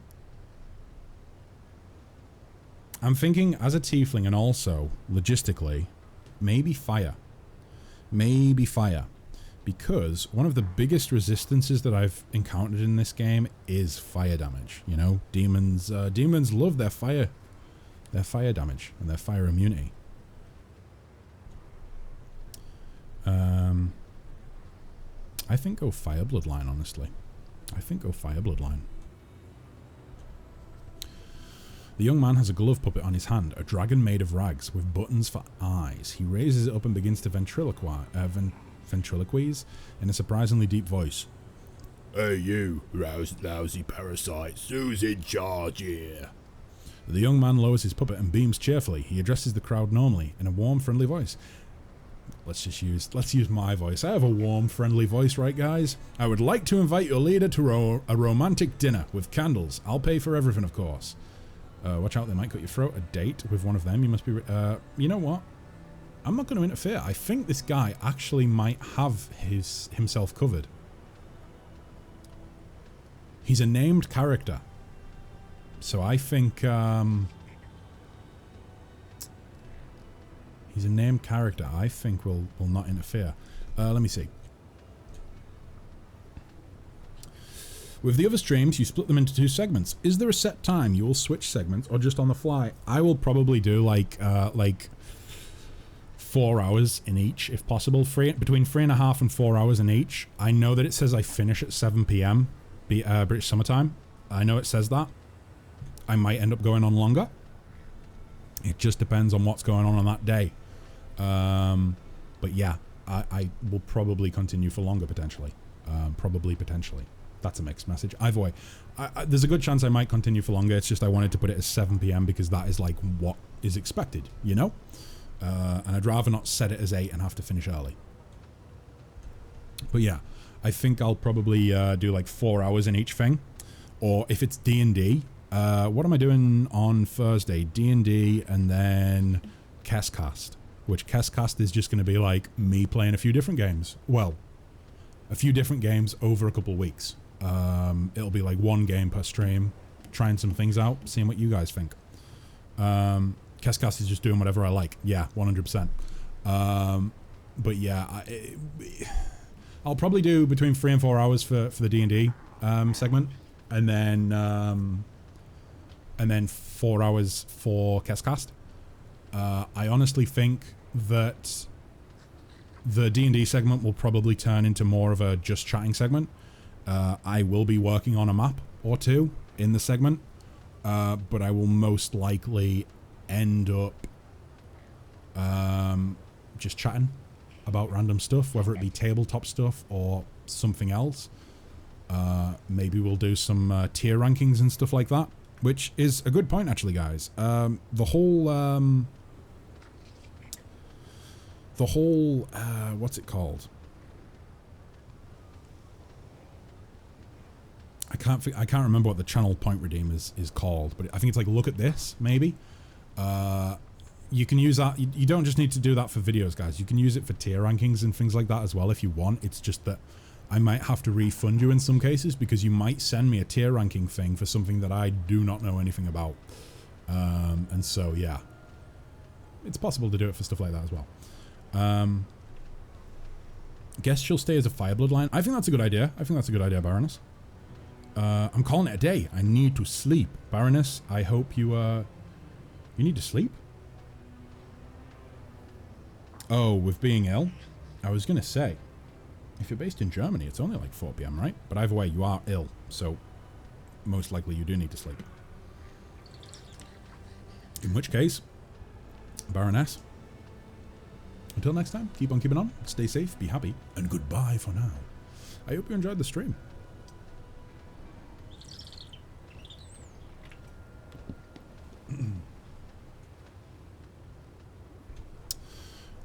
Let me see. Yeah, I'm not going to interfere. The beggars whisper amongst themselves. You manage to catch a few snippets of the conversation. He's crazy, leave him be, and what if he bites you? Before the crowd disperses, the young man jots something down in his notebook. Oh, whoa, whoa, whoa, whoa, where are you going? I want to talk to you. Apparently I am not talking to him. Apparently I am not talking to him. Let me tab out for a hot sec.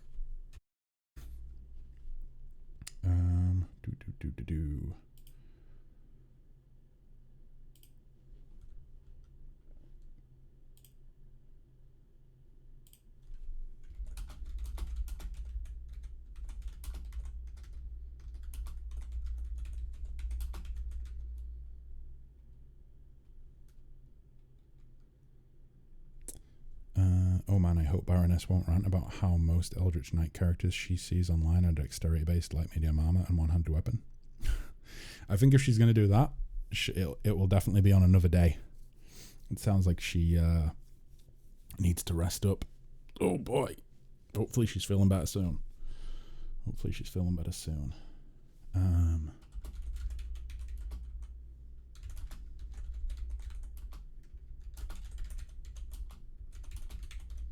Let me see. Oh.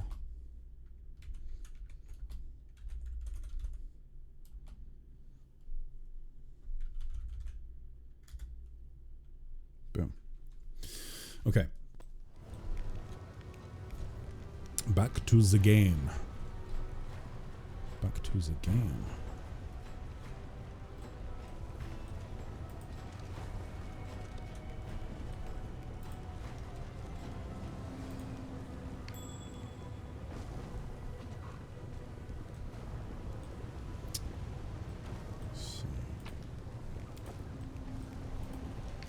What a find!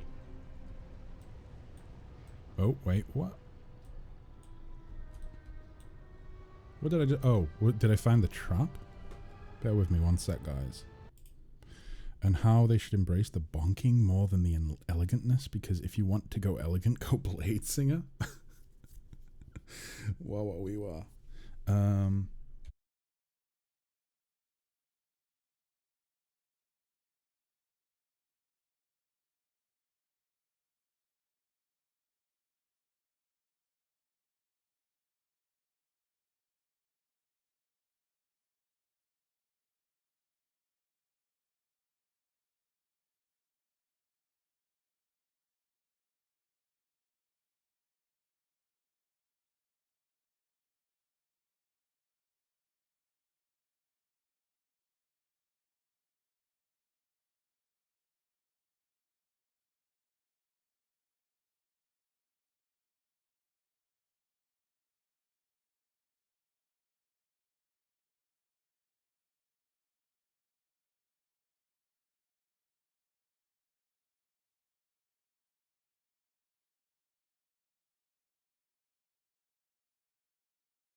Okay, back to the game.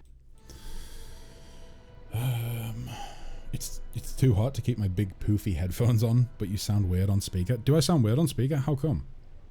Does my voice sound like... let me try and cut some of the bass out of my voice again.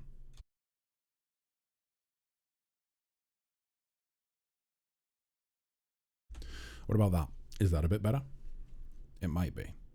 It just might be.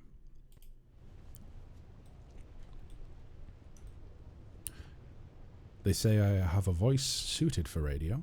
but I need to edit the shit out of my voice in order to make it radio suitable. The last time she ranted about dex-based Eldritch Knights, it lasted for 2 hours, and it was when she woke up. The first thing someone usually thinks about when waking up from a coma is what happened or how long has time passed. Well, I mean, yeah, I suppose so. I suppose so, Marius. That's a bit better. Okay, I'll try and remember to keep like the cut enabled. Sometimes I turn it off in between streams because, well, when I'm in a Discord call or whatever, I just talk with my normal voice. I have a face for radio. In fairness, me too. Me too. I have a face for radio. I have the voice for radio. I do not have the sense of humor for radio. Yeah, I don't have that real PC. No, PC is not the right word. What word am I looking for? You know, like really, really just like soft humor. Soft humor. Speaking of D&D, need to session prep, so see ya. No worries, Marius. Until next time, keep on keeping on. Stay safe. Be happy, and goodbye for now. And of course, not to forget, good luck with the session prep. Good luck with the session prep. Right. Okay.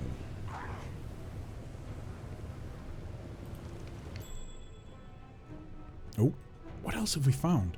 It's kind of crazy that we keep finding, yeah, another trap that's up on a roof. This world location feels kind of buggy. Feels very buggy. Very, very buggy. Or maybe it's not buggy, but maybe it's just like, I don't know. I don't like it, guys. I'm not enjoying my time in Alishanera. I think the mechanic of turning the camera is going to be a bit of a struggle for me, but let's see how it goes. But then I also just think that some of these perception checks that we're making are kind of dumb. Like, how can I even see up here? God. To the Bad Luck Tavern? Oh boy, I don't even know how to make sense of this map because things change, don't they? What if I turn that way? I don't even know if anything's changed. Can I... Does it change on the map? I can hear things moving, but nothing's changing on the map.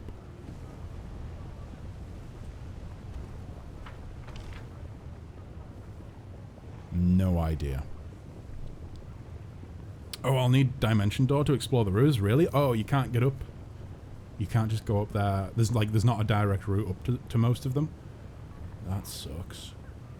Luckily, I do think we have someone with Dimension Door, right? I don't think I have it. Fairly certain I don't, no. I'll take care of it. Like, does Esmond have it? So little time. Maybe not. That might be a case that we have to level up and get a new spell for someone. Because come to think of it, I don't actually know if we do have Dimension Door on anyone. But either way, so that's... Oh, jeez. This is getting confusing. Is there... Oh, wait. Can we walk across that? Oh, boy. I feel like I'm going to end up doing a lot of exploration off stream. Like, get all my main quest lines done on stream. Maybe do 1 or 2 side quests off stream. Maybe do a little bit of exploring as well. Just to try and wrap my head around this sort of mechanic and how the map works. Of course, I'm assuming, like, this is the lower city. I'm assuming there's a lower city. We've heard that there was a middle city. There's going to be an upper city as well, I'm guessing. Maybe a few other map areas as well, because, like, from what I've heard, the majority of this act is going to be set in the city. So it must be more than just free maps like this. I'm assuming there's a few other different areas as well.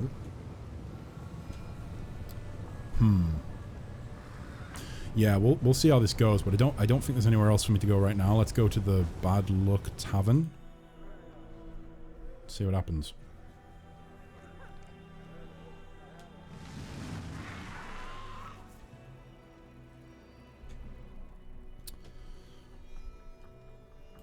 Right.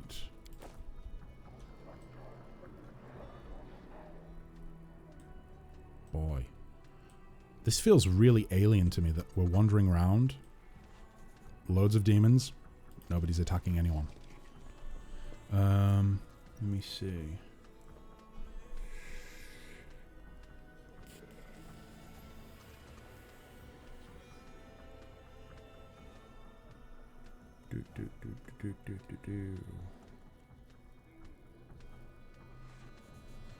Yeah, very odd. Very odd.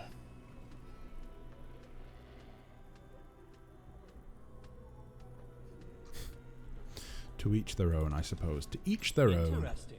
Oh, so there's a trap in here.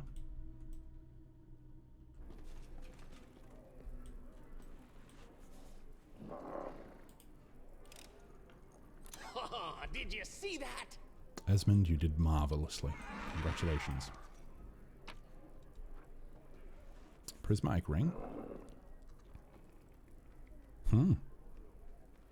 Okay.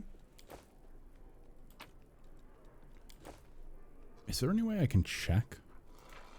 Prismatics. That's so annoying. I really wish there was like a little, like just like it is here. It explains to us what a spell is, guys. It explains to us. It says this is what a spell is. It would be really, really nice if for these items it did the same for the spell. You know, you could hover over it and it tells you what the spell does. Because I do not have a 17th level wizard. I do not have anyone, I believe, that has the prismatic spray spell. I don't think. So I don't really know what prismatic spray does until I do it. Does to each their own also apply to liking Oxo gravy? I mean, I suppose so. I suppose so. I don't want to, you know, I don't want to group people up based on their love or distaste for Oxo gravy. But if it comes down to it, you know, if I've got to group people based on their gravy flavor, their gravy tastes, I'll do it. I'm not mad enough to do it. Come on, Esmond. Nope. Come on, Esmond. You can do it. I believe in you. I'm not mad enough to do it. 28. It keeps rolling really shitly. 7. That's an 8. That's a 3. Why does he roll so terribly? Like, anything above, like, what do we need? Like, if I cast guidance on myself, boom, then, in theory, I just need a 9. I just need a 9. I'm not mad enough to do it. Another 7, really? Like, nothing higher than a 7? We've had 2 7s, an 8, and a 6? No. I'm not mad This enough is to do it. dumb.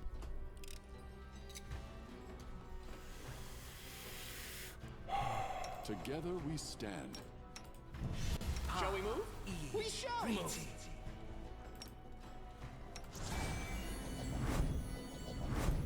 Okay.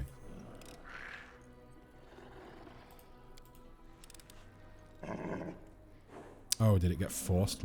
Yeah, the lock is jammed. Fuck off. Fucking thing. Oh my god. Yeah, jam now. When I kept seeing the locked thing come up, I realized I must have not seen the jammed bit. Ah, good god. What are the chances of rolling so low, so consecutively? I suppose that's one of my main complaints. Well, no, it's not a complaint. It's not a complaint. It's just the way that it works, you know, like in comparison to playing like a tabletop game with real dice, I suppose. Oh. Okay. What's this? Oh, what's the thing I can interact? Oh, it's another. It's like a. Oh yeah, it's one of those. Wait, so. Let me get that first. The stones of the arch emit a revolting high-pitched shriek in response to these vibrations. The particles of ash and grains of sand under your feet float upward. They gather together and violently twist themselves into a whirlwind, at the heart of which an ember of magic flames ignites. The fire becomes brighter until you see Al Shanira inside the flames. The city lies beneath your feet, allowing you to see its every spire. Okay. Try and figure out what we're seeing. Boom. You notice that the entire city appears to be littered with an intricate network of portals, with the arches serving as artifacts, allowing you to access the alien network. Interacting with the arches seems to require formulating a clear request in your mind, at which point the magic will transfer you to another portal along the network. Okay. Oh, okay. I think we can do this. It's quite obvious that this strange construct was not designed for mundane use, only for transporting users to specific arches that they are allowed to visit. It's likely that some kind of system of magical marks is used, quite possibly shaped into tangible objects, to provide access to various arches. Before you get one such token, all the destination points will be closed to you. Okay, determine the arch's origin. The stones are cut in quite a rough manner, while the magical symbols appear to be drawn without too much diligence. It's quite unlikely that the architect of such an intricate network would have demonstrated such a lack of finesse. By all appearances, this arch is handmade, somehow connected to the web of portals and illicitly used for personal gain. Touch the whirlwind inside the arch. The magic engulfs your body, drips down your skin, and makes you feel slightly tingly. The vibration becomes wilder, reverberating within your body with a nauseating echo. You feel like a boulder set in the cup of a catapult, ready to be flung at any moment. Use the arch. Oh. Okay, so that's the Nexus. So where are we at? Are we down here? Is this the Undercity? Oh, please tell me that all of these layers are different areas. Like, I'm assuming Undercity, Middle City, Upper City, maybe I don't know, what are these? Potential quest locations? I like this. This is cool. I like the sort of layout that they've went for in this chapter. I don't know, it feels like Wrath of the Righteous has a lot of different design choices that have been implemented into it. Like, Act 3 was definitely like the Crusade Management Act, right? This feels much more like political intrigue and exploration, and maybe some heavy role-playing. But there seems to be elements, just extra elements in here. It's interesting how each act kind of seems to have a different theme, so to speak. But, like, you know, obviously like an ongoing storyline flowing through each act. It's definitely well done. It's just, I don't know if maybe, I don't know. I feel like that makes it so that certain people are going to have certain acts that they just really don't like. Possibly.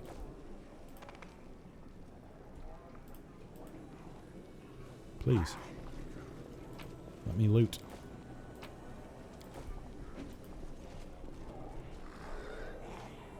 Is there anyone we can talk to? Red Mask? Red Mask, have you spoken to my dear friend Glade the Blade? I feel like you two would get along. Get lost, I'm not looking for drinking companions. Okay, never mind, no talking to Red Mask then. But with a name like Red Mask, I'm going to assume that we're coming back to that person for a quest at some point. Maybe. Possibly. Familiar face? Familiar face? Who's the familiar face? This halfling with his horribly burned face and crimson whiteless eyes looks strangely familiar. After a moment's recollection, you remember his features. This is the sobbing man who stumbled into a nest of Vescovers and lost his sight as a result. Luckily for him, you arrived just in time to pull him out of that ditch, only for him to end up in an even more dangerous and sinister place. Oh shit. Don't you recognize me? I saved you from those Vescovers. Or Vescavers. Or Vescavors. I don't know how to say it. For a few seconds, the halfling is silent, stunned, and then exclaims in excitement. From one eerie eye, a single bloody tear appears, out of sheer emotion perhaps. I thought your voice was familiar, but for the life of me, I just couldn't remember where I'd heard it. So it was you. What a surprise, what a joy. I thought I was a goner, and then you grabbed me by my skivvies and snatched me out of the claws of death. I never had the chance to repay you. When I came to, I looked around, and there were crusaders everywhere. My first thought was that they got me. They'd caught up to me, those pious dogs. Wait, what? I hadn't noticed that I was unbound and unguarded until later, when I took off running. I wasn't right in the head, you see. I had a nasty fever, and I didn't even get the chance to meet my saviour. But not this time. I'm not going anywhere. Here, take this. This is for old Sam Crow, the scoundrel who still lives and breathes inside, instead of lying dead in the blasted canyon. Ashmaker. What's wrong with your eyes? I thought I healed you. The Vescovas left some crap behind, some kind of acidic slime, or maybe those wretches laid their eggs, I don't know, whatever it was. On the 7th day, my left eye went dim, and on the 9th, some sort of shadow spawned in my right one. It kept wriggling in there. A healer in the Battlebliss cut out my old eyes and sewed these in instead. Now I can see in pitch darkness and tell differences in temperature and do a bunch of other stuff. A master of his craft, that healer was. Ruthless, though. Wow, wow, wee, wow. How did you end up in that crevice? As soon as those Crusaders started mopping up our forces in Canabra... He's a fucking cultist. I knew it was time to split. Them Eagle Watch interrogators snooping around everywhere, asking questions. Just how did Baphomet cultists get into the city with such ease before the attack? You know, half our agents are scholars, not spies. Catch one and he'll rat out the rest, so I was out of there in an instant and on my way back to my mates. I wish I could have found a proper guide, though, so I wouldn't have fallen into the Vescova's nest. Well, why were you scared of the Crusaders? As I was legging it away from Canabra, I couldn't shake the image of the gallows they'd hang me from for treason and all that. And you wouldn't believe all the stunts I pulled off. I smuggled Lady Minago's letters into the city, hid cultists under the guise of merchants' guards in my own home, brought Faxon into the Tower of Estrad, did some research on the Blackwind Library for Lord Zamfir. Who showed the demons where the Crusader barracks were on the first night? Me. They were all cut down, unarmoured and half asleep. When the resistance gathered at the Defender's Heart, who was it that found out and told demons about it? Me again. The whole thing hinged on messengers and spies like me. That's why the Crusaders would have gladly hung me if I were caught. Why work for the demons? All for wizardly knowledge. I've always been curious to a fault, especially when it comes to magic. Once I was allowed wizard's books, there was no stopping me. So I met a guy who let me read a whole bunch of banned books, sorry. It wasn't until later I found out that he was an apprentice of Zamfir the Plagued One himself. Now, that one knows a lot. So I asked to be the Plagued One's apprentice too. That's how I chose my side. Kinda want to kill him. Gah, so you're an Eagle Watch hound. Did that bitch Irabeth send you after me? Help! Crusader bounty hunters are crawling all over the abyss now. Well, luckily, it hasn't set anyone else on us. It's just this little shit. Esmond. Wait, where's the spell gone? Esmond, where's your... What?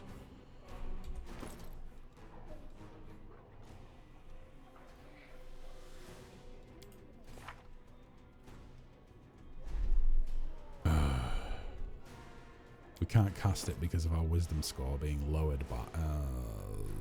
Tell you what we can do, though. No, we can't do that because... We can't do that because we're in combat, so never mind. It's not going to be a case of just casting Slay Living on him.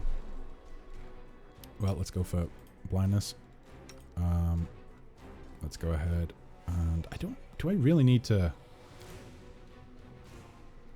He's got 11 hit points. Let's not put too much thought into this. He's got 11 hit points.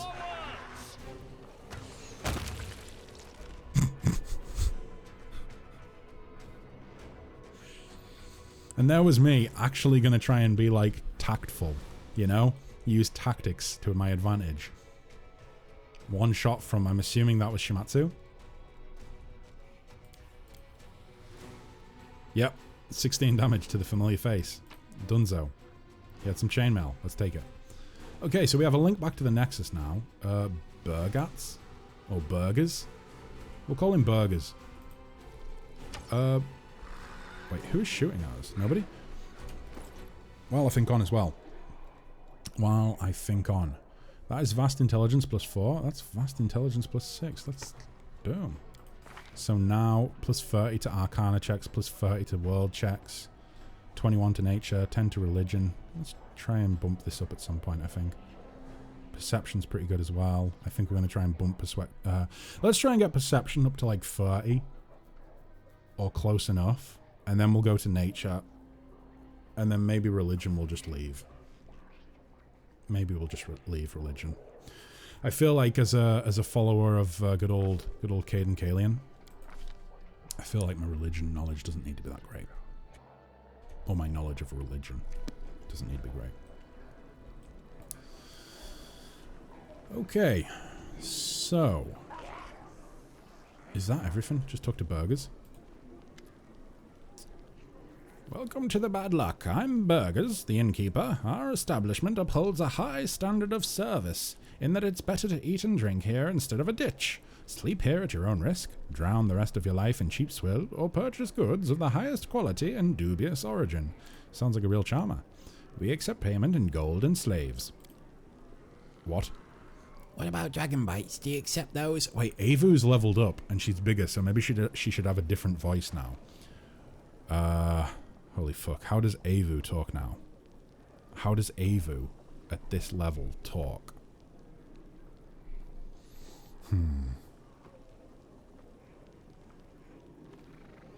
What about dragon bites? Do you accept those? I'll show you payment, you big meanie. I feel like her voice is just going to get progressively deeper and deeper. When she goes up to the next size ranking, I think I'm probably going to have to get an octaver to put on my voice. I can maybe sort something like that out. And then whenever I do a voice line, I'll have to have the octaver on. This place makes you uncomfortable. You've seen all kinds of drinking holes. Clean and filthy, safe and deadly. But this is the first time you've been in a tavern that Caden Kalian has abstained from blessing with his invisible presence. Okay, tell me the latest rumours.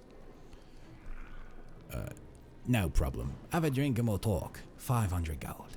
I don't remember what voice I was doing for this guy. No way. Your loss. Yeah, I mean, 500 gold for a drink, and he's probably going to tell us, like, I don't know any rumours. Let's do it. What do you want to know? Oh, okay. Tell me about Alashanera. In short, there's no order in the city. There's never been, and there never will be. There are no laws here, and we demons spit on laws. The only law here is might makes right. Take everything you can, and give away anything you can't protect. Obey those stronger than you, and maybe they'll devour someone else. Everyone does what Nocticula says. She split Alashanera into 3 quarters, the lower city, the middle city, and the upper city. Boom, I was right. I mean, fairly understandable, right? Easy to guess. The elites live comfortable lives above, the fools and losers rot below, and everyone else sits in the middle and dreams of climbing up, though they mostly fall. Each quarter is walled so that no one goes anywhere they shouldn't. Guards watch the gates. Although in truth, the guards are just a bunch of the most vicious and violent demons who can carry out Nocticula's commands. If someone cuts you down in front of them, they won't interfere unless she orders them to. Then again, if you decide to bash someone's head in, they won't concern themselves with it. The only reason they might chase you away is if they want to loot the corpse themselves. The important thing is, don't kill anyone in front of a crowd and don't bother guests from other planes. Nocticula has her reasons. She's trying to turn Alashanera into an interplanar bazaar of the abyss. And as you walk around Alashanera, keep track of time. Oh, not in some tiresome don't waste your time sense. Watch the time as if you were in a jungle and a predator was lurking in the brush. It might pounce on you and freeze you in place, stealing days, months, even years. You wouldn't notice any changes and everyone around you would grow old and forget about you. In the abyss, time is a fickle and unruly. Oh god, how long is going to pass in the real world while we're here? Are we going to go back and like years have passed? Tell me about this quarter. Imagine Alashanera is this bottle, the lowest city is the bottom. A cesspit. If someone or something needs to be eliminated, they send it to the lower city. Tell me about the other quarters of the city. The middle city is all about trade. The 10,000 Delights offers sex. The flesh markets deal in slaves and weapons. The mercenaries and assassins sell the death of enemies. The most successful business person in all is Shamira at the Harem of Ardent Dreams. Her merchandise is Nocticula's favour and the favour of the powers that be. The upper city is for those who have everything and have no use for trade. Imagine if you were a creature of divine power, that could live in complete comfort, free of almost all limits. That's the kind who live in the upper city. You'd be wise to stay away from them. In the lower city, they'll just kill you and defile your corpse. In the upper city, they'll pull your soul out through your nostrils with a red-hot needle, cook it into a stew, and then force you to eat it and wash it down with a cocktail made from your own eyes and marrow. Sounds wonderful. Sounds really wonderful. Well, Jesus Christ. This is an interesting place that we find ourselves, guys. Oh boy. Are there many folks from Galarian here? Quite a few, but most of them wear special accessories. The demon draws an imaginary circle around his neck. They're slaves is what I mean. Oh, or meat sometimes. We do get some free ones from time to time. Scum. As a rule, the only type who can survive amongst demons. Wow. Well, everything is clear. One last thing, Maul. You must have noticed that Alishanera was not built for your kind. It would be easy for you to get lost in the streets and die in an inglorious death if you don't know how to fly or teleport. But why should I want you to die while you're still drinking? Take this. If you lose your way, take it to any arch and it will transport you here. Nocticula's idea, to aid guests from other planes such as yourself. Show me your wares. Here you are. Have your gold ready. I don't offer credit. By the way, I have something unique I can offer you. An Ahindrian crystal. It holds incredible... What's fascinating. I'm interested. Oh. Oh. Okay. Demon Slayer soup. We actually have that already, don't we? Don't we? Yeah, I've already got Demon Slayer soup. Let's stock up on potions. Lovely. What about magical acorn? Okay. In fact, you know what? Let's just stock up on those anyway. Nahindrian crystal. Oh, okay, so it's fake. It gives you a 1 competence bonus on knowledge of the world checks. Yeah, so it's not an Ahindrian crystal, but it does give you a +1 on knowledge world checks, which is not really as good as the stuff that I probably have in my...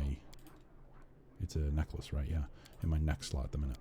Okay, so that's everything.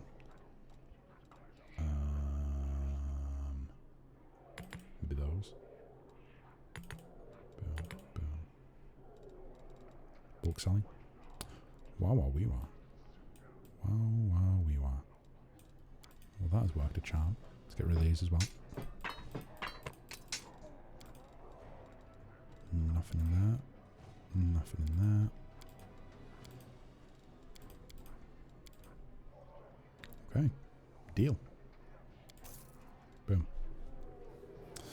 Okay. Okay. So.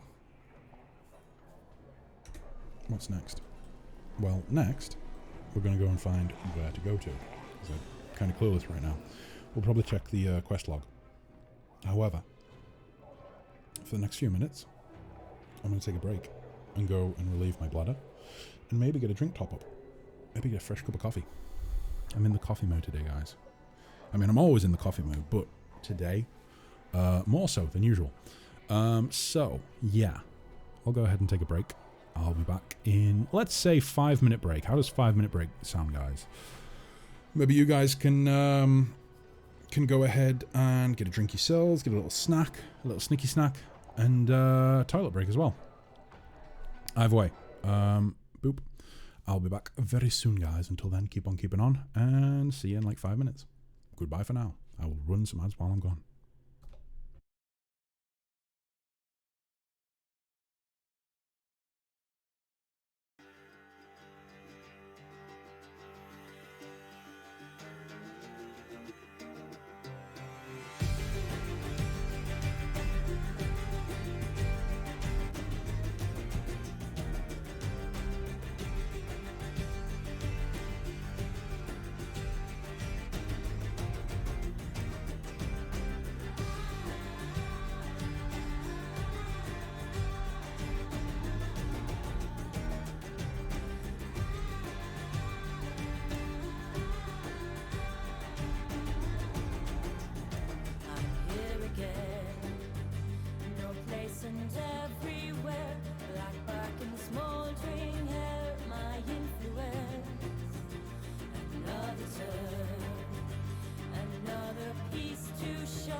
She's losing control, the shimmer of white skies.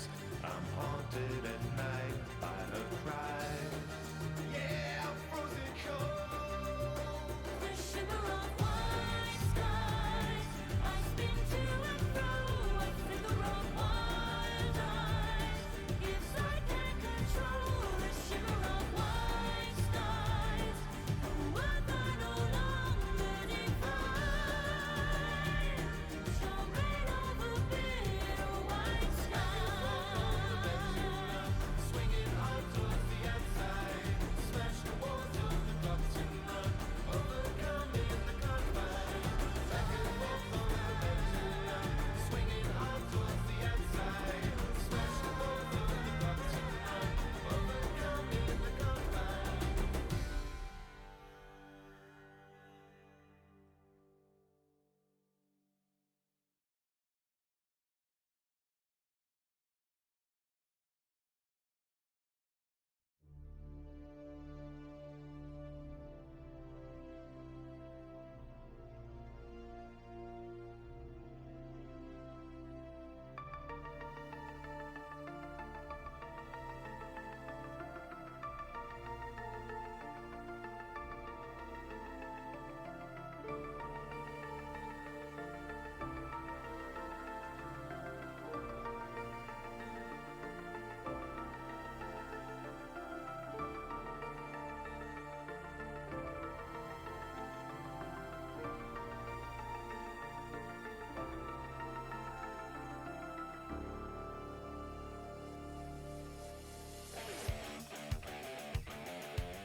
Stumbling through the darkness, walking blind. Don't forget that there is always hope to find. Choose your path, walk it well. Break out from this living hell. In this broken cage, we will not be confined. And when the world it starts to burn, at the point of no return, keep a hold of your convictions, tear out the affliction before the war turns black. Stand up and take it back.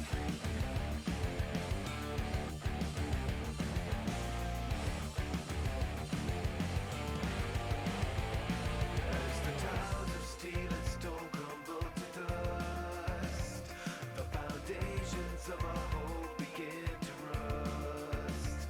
Choking fear, screaming sound, your head and heart they pound. You face your demons down because you must. And when the world it starts to burn, at the point of no return, keep a hold of your convictions, tear out the affliction before the war turns black. Stand up and take it back.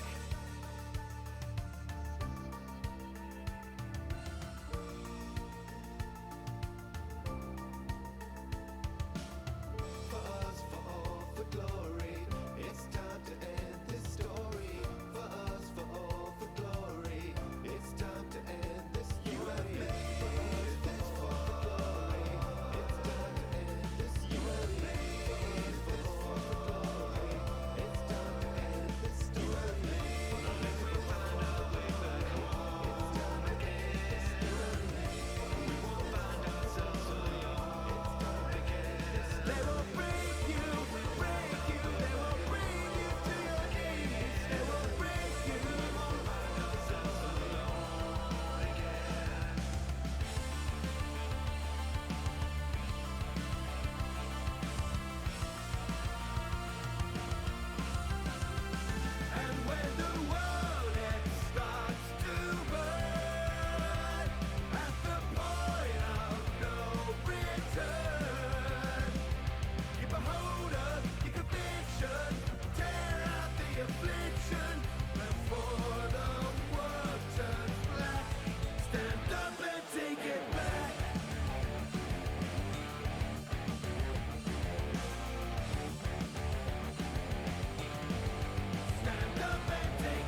Okay. Back to it then, eh? Back to it. So, did you guys get a nice snack while I was gone? A little snack, a little drink, maybe a bathroom break. I know I certainly did. So. Back into the game, eh? Back into the game. There was something I was going to mention when I got back. I can't remember what it was. Good God. Memory like a sieve.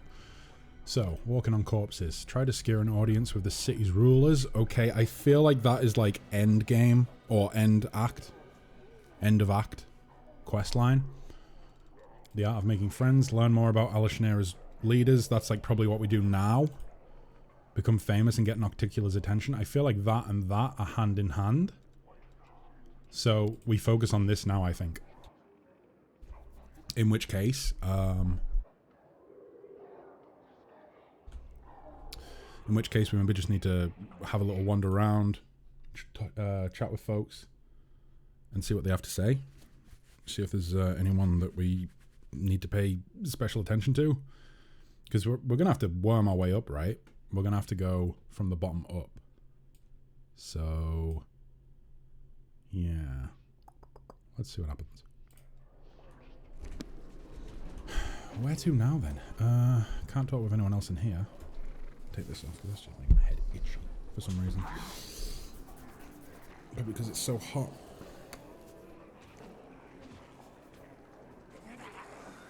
So maybe out of here for now. There was another door out, right? I think. Yeah. Or at least a stairwell that led out. Does this maybe take us up to like the... No, it won't take us up to the middle city, will it? Because the middle city is on another level that is guarded. So that we can't get up there. So maybe it's like we have to prove ourselves in each sort of like area before they'll let us go up. Like we have to earn respect. So that's oh, okay, I see what they mean about slaves having things around their necks. That's a guard. What the fuck type of demon is that? What type of demon is that? Not seen those yet. Can we rush on through here? Oop. Have we been this way? No, I have not.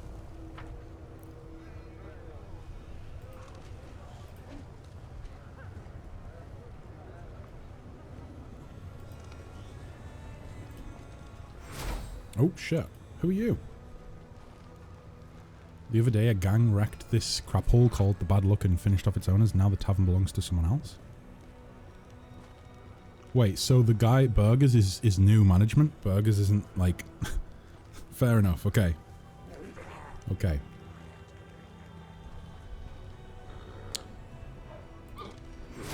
Ooh. Intoxicated demon's leader. Oh, fuck. I didn't even do anything. I just walked in their general direction. Right, okay then. Cleric, or should I say Oracle, do you have... Yep. Let's do that. Let's do that.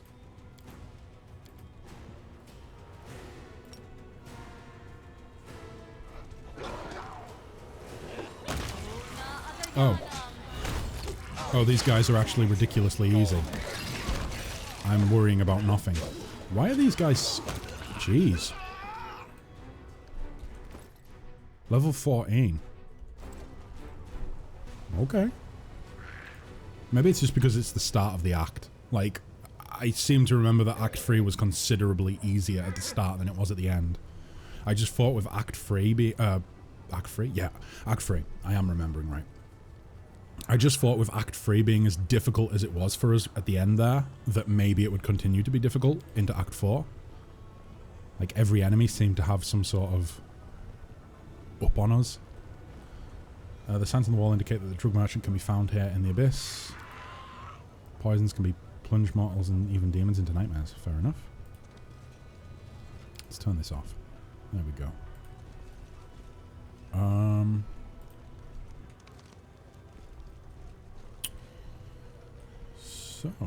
where am I at? The Battlebliss. Okay.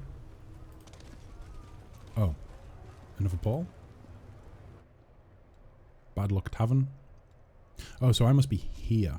This looks like the Battlebliss. The Nexus, the Bad Luck Tavern, and the Battlebliss. Right, okay. Okay. Is there anyone around there? Holy shit. I can guarantee you I would have wandered around for literally probably another 18 hours in game before I realized that you could go in here if I hadn't just happened to turn. This is what I mean when I say I'm not really a fan of the whole like shifting the camera angle to unlock parts of the map, because I know fine well that I tend to just, unless I'm looking for loot, I don't turn my camera. You know, I just tend to try and keep it all in one direction so I can stay orientated in you know, like one direction, so I don't lose my place. I don't get turned around or anything. Surely there must have been, I don't know, people like me, shall we say, who had trouble with the Abyss, with Alishanera. So Battlebliss Arena. Oh boy, that doesn't look nice. I'm gonna take a sip of coffee. I did indeed top my coffee cup up. Wonderful. Wunderbar. Okay. Are we good to go? Please. Let's do it. Let's go. No time like the present. Thank you. Okay. Ooh. Not much chance of getting in there. Loads of commoners, half-fiend, guardian minotaur. Oh, it's that guy. Oh, a handsome young man with tousled black hair strolls casually towards the demon surgeon. Oh, master of snitches. Snitches? Master of stitches, artist of the scalpel and genius of the surgical profession. Tell me, is your heart free? The young man has a glove puppet on his hand. A dragon made of rags, with buttons for eyes. He raises it up and begins to ventriloquize loudly. His voice is surprisingly deep. Also, do you have an hour of free time today? How about a romantic dinner? Watch in silence again. No, I would not say that my heart is free. Right now it contains 3 copper rods, 200 grams of enchanted quicksilver, and a fair dose of Lamia liver extract. But I could give you an hour or two of my time for something other than dinner. Has anyone ever told you that you have beautiful smooth skin? I happen to be in need of some. The young man deftly steps aside to avoid the demon's outstretched claws. He jots something down in his notebook. Who is this dude? And why does he keep trying to flirt with every demon he meets? Is he trying to, I don't know, find succubi? Or something? Zeklex. Hello, Zeklex. A stern but tired-looking tiefling observes you politely. His clothes look expensive but tasteful. He's carrying a large bag, and every once in a while it moves and twitches as if something is inside. Great. How would Zeklex talk? I think he would be very, like, used car salesman, but sort of, like, pompous. Welcome to the Battlebliss Arena. My name is Zeklex. I'm the arena steward. Ermengalef is the master of the arena, and I help him manage its affairs. You look like you're new here. Did you come to spectate the fights or to participate in them? The tiefling has a surprisingly open and honest face. After all these demons, he looks strangely normal. The tiefling looks you up and down with the calm professionalism of a poet. Where did I get poet from? I swear to God, I can't read today. Of a person doing an unpleasant job with diligence. The arena is more accustomed to melee fighters than to spellcasters. Please don't take that as a sign of disrespect. Only a fool would underestimate the power of magic. But the audience loves a show. Athletic bodies, straining muscles, claws and blades carving up flesh. And although most of our gladiators do have some supernatural tricks, there are a few pure spellcasters among them. Perhaps you are destined to reverse this trend. Ermengalef. I remember a demon called Ermengalef. He was a vile, cunning murderer. He had a way with words that was just as deadly as his skill in battle.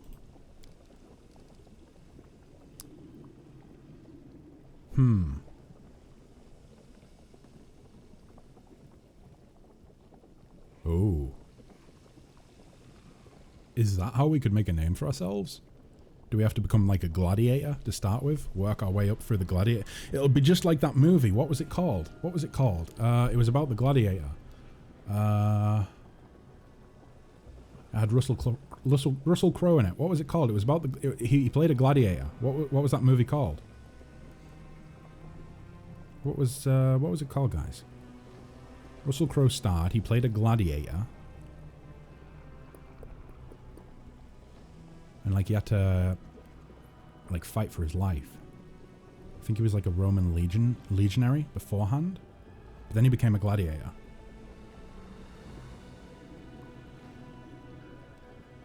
What was that movie called?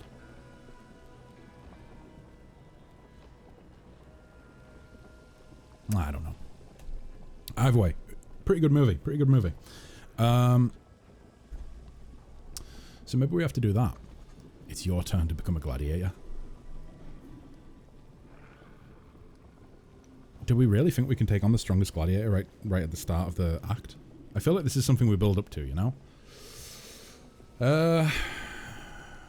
Let's do it. The tiefling falls silent. He looks as though he's calculating something in his head. Finally, he responds. If that is truly your goal, you'll have to defeat the current champion. If you kill Geldafag, your name will be on everyone's lips, but you'll have to prove yourself if you want to face the champion. A fight with Geldafag is a big deal here in Alushanera. Alushanera. I should know the name of my own home, but apparently I don't. And only members of the Nahindrian League. Nahindrian League, eh? Nahindrian is in like Nahindrian crystals, as in maybe this Nahindrian League is built up of demons who have Nahindrian crystals inside them, and therefore have an unfair advantage in the arena? Curious. Very curious. The elite gladiators of the Battlebliss are considered worthy opponents. Killing others just to entertain spectators? These creatures of the abyss sow death and destruction in such a careless, casual manner. I mean, the Romans did it. You know? But it is extremely difficult to join the league. You'll have to slay an active member and take their place. So if you wish to fight the champion, you will have to spend a lot of time in the arena. Oh, great! This is the part of the stream that we should really have in video format. We can't do it on the stream, but if I was going to make a video of this, it would have a time skip here, and it would have like the a few moments later SpongeBob voice, and then we'd be ready to fight the champion. But we can't, because we're doing a live stream, so never mind. Oh boy. Oh jeez. Very well, I'll prove myself. I'll fight another newcomer. I'm glad that we've reached an understanding. I'm ready to enter the arena. I have to go. I need to save in case I fuck this up terribly. Battlebliss.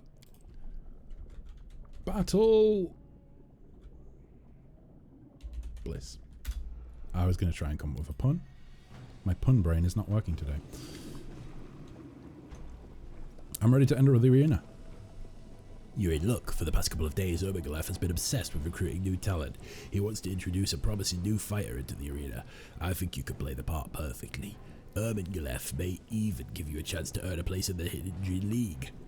However, if you do become a candidate for membership, be careful. You'll likely be matched up against a very dangerous opponent. Okay, well, I'm ready to enter the arena.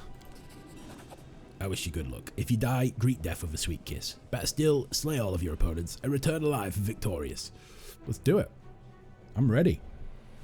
I can do this. I have my companions with me, right? Yeah, that's great. They are with me. Oh boy, I should oh no. No, I can do this. I can do this. I was built to do this role. Bear with me one sec, guys.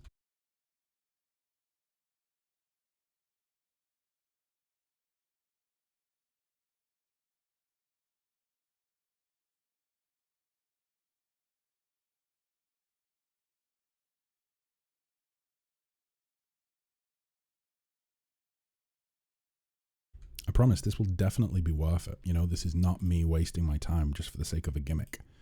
I swear, guys, it's going to be so good that you'll be blown away, okay? You're going to be absolutely blown away by this.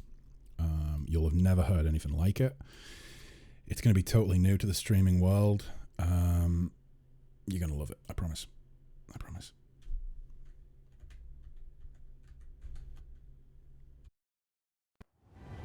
Okay, so he is an announcer.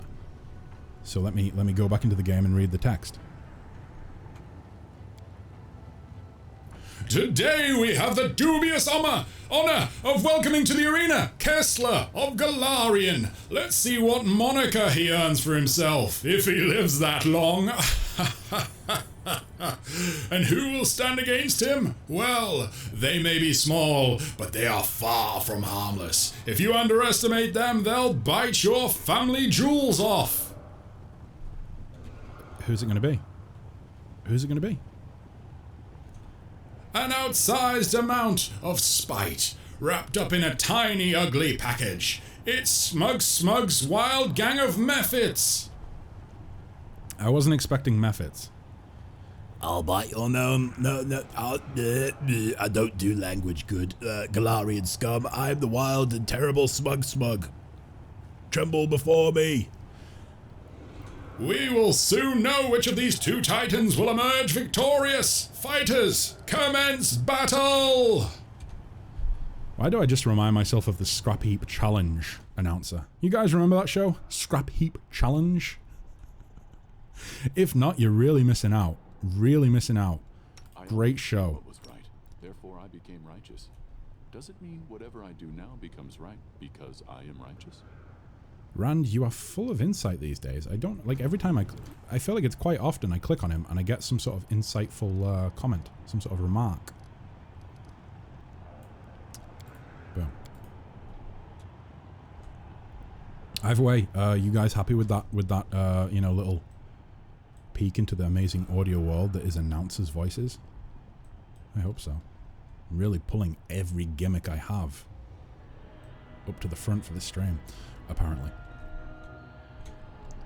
Alright, so if I remember correctly, mage armor. We haven't triggered combat yet, so that's great.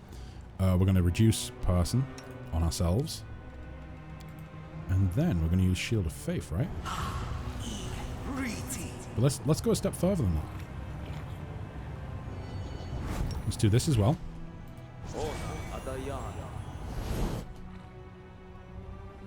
Which one's Smug? Let's oh, we can't do it on Smug yet. Let's do Magic Fang as well. And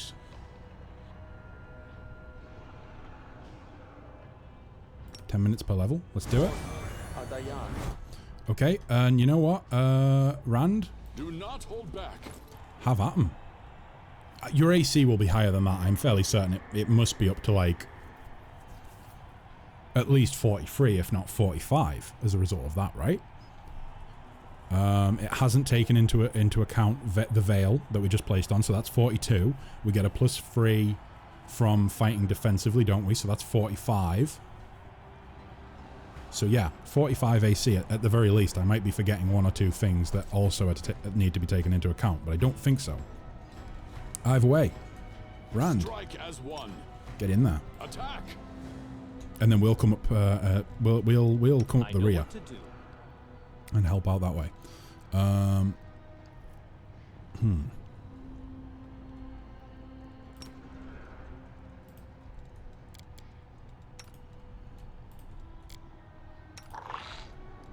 boy. I will not be trifled with.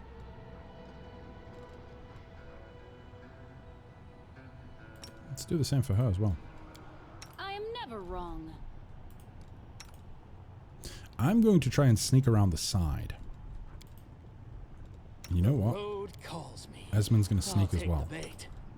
I'm going to go here. There we go. Let's see how these guys... Oh, wow.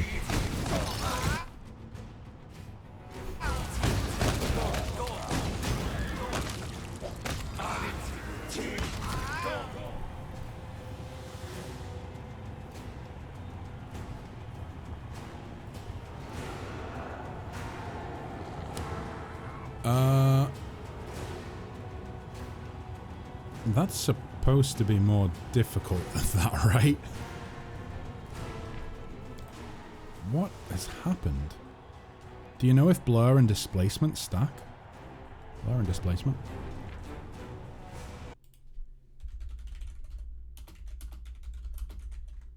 I don't think they do, but I'm going to double check. I don't think blur and displacement stack. No, because they're both a concealment condition. So you would get the benefit from the highest one, but then after that they wouldn't stack. I don't believe. I don't believe. And then I coomed. Hey Hux, how you doing? I think. Let me check the. No, yeah, we're still good. We're still on the same difficulty settings, but the enemies are just inherently weak. Fair enough. I wasn't sure if you had to roll concealment twice. No, I think it's they don't stack. I think it's just it takes the higher of the two and then applies that. Oh sheesh. The first round is weak. It's not your game. Oh, that's okay then. Because that was embarrassingly weak. Like I spent all that time kind of thinking about what people were going to do, what the party was going to do, and then when it came down to it, they curb stomped them in a number of seconds. Like I say, going from the end of Act 3 to that is it's a bit jarring. What did you just cast on yourself? Okay, Zeklex, do I get paid for that then? How can I be of assistance? I don't like being called the Method Slayer. I want to change my title. Oh, I see. Kessler smack-talking enemies, eh? I love it. Well, I mean, I'm pretty sure we one-hit every single one of them. Do we get defensive? Like, is this your idea of a joke? Were you trying to humiliate me? Why did you put me up against such a ridiculous opponent? Or maybe I'm gonna go in diplomatic-like. I don't like being called the Method Slayer. I think I want to change my title. Oh, there's nothing I can do about that, I'm afraid. The crowd loves it. And that is all that matters to Ermengalef. Ermengalef or Ermengalef? I think Ermengalef maybe works better. You'll remain the Method Slayer for as long as the audience finds it amusing. Is this your idea of a joke? Were you trying to humiliate me? Why did you put me up against that ridiculous opponent? Oh, fuck. The conversation is interrupted by an eccentric-looking demon with suspiciously bright eyes. Judging from the slur of his words, he's under the influence of some kind of mind-altering substance. Ha! Look at that! That's the Method Slayer. Blech. Train hard, boy, and maybe someday you'll be strong enough to fight a real Dretch. I've killed many Dretches. I'm not a babby boy.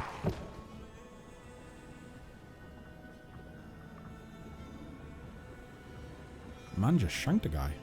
I think the final fight in the arena was quite challenging, but I may be mistaken, sorry. God, what is wrong with my mouth today? I would hope so. I'm hoping that they just get progressively more difficult, and eventually we find ourselves kind of like, oh, I can't do this. Maybe I'll reload the save and come back later.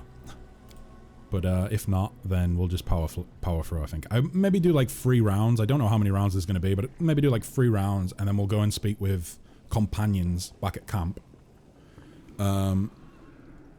Because I feel like a Rochelet is definitely going to have some sort of quest line here. Who else might have a quest line here? Maybe Sealer? Possibly? Oh, Walgiff definitely might. Struggling to remember much of this area, to be honest. Hacks, I'm going to be totally frank. I'm not sure if I like Alashanera. I don't like the mechanic of having to turn the camera to adjust buildings and things. That's going to really bother me, I think. But yeah, it is just it seems like this act is going to be centered entirely around like a sprawling urban cityscape. With that being said, I don't know if any of you guys have played the Shadowrun games. They were very much the same, like set in, you know, big urban cityscapes, and I enjoyed what I played of them. I just, yeah, we'll see how it goes. I'm remaining optimistic. Oh, Sausage. Oh, Sausage has a quest line here as well. So Arushale, maybe Sealer, Sausage does. I mean, I feel like it's a certainty that Arushale is going to have a quest here. I just wasn't sure if Sealer or, like you say, Sausage would. Also, to those of you who are confused as fuck, I call Social, whatever his name is, I call him Sausage because I just wasn't sure how to pronounce his name.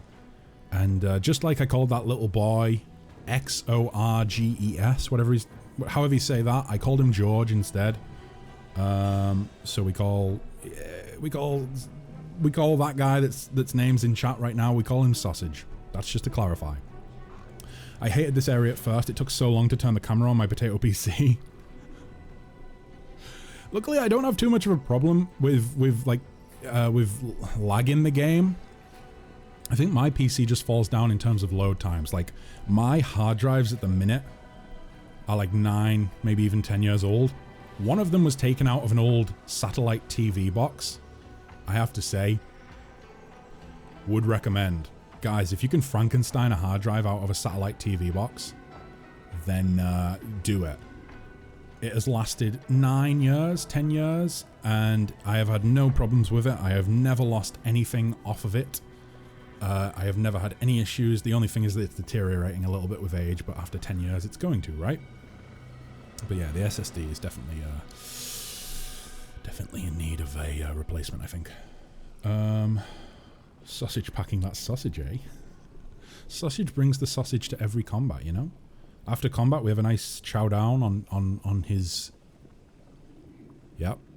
I see where this is going. I am going to shut up while I'm ahead. I reload quick saves more than any streamer I've watched.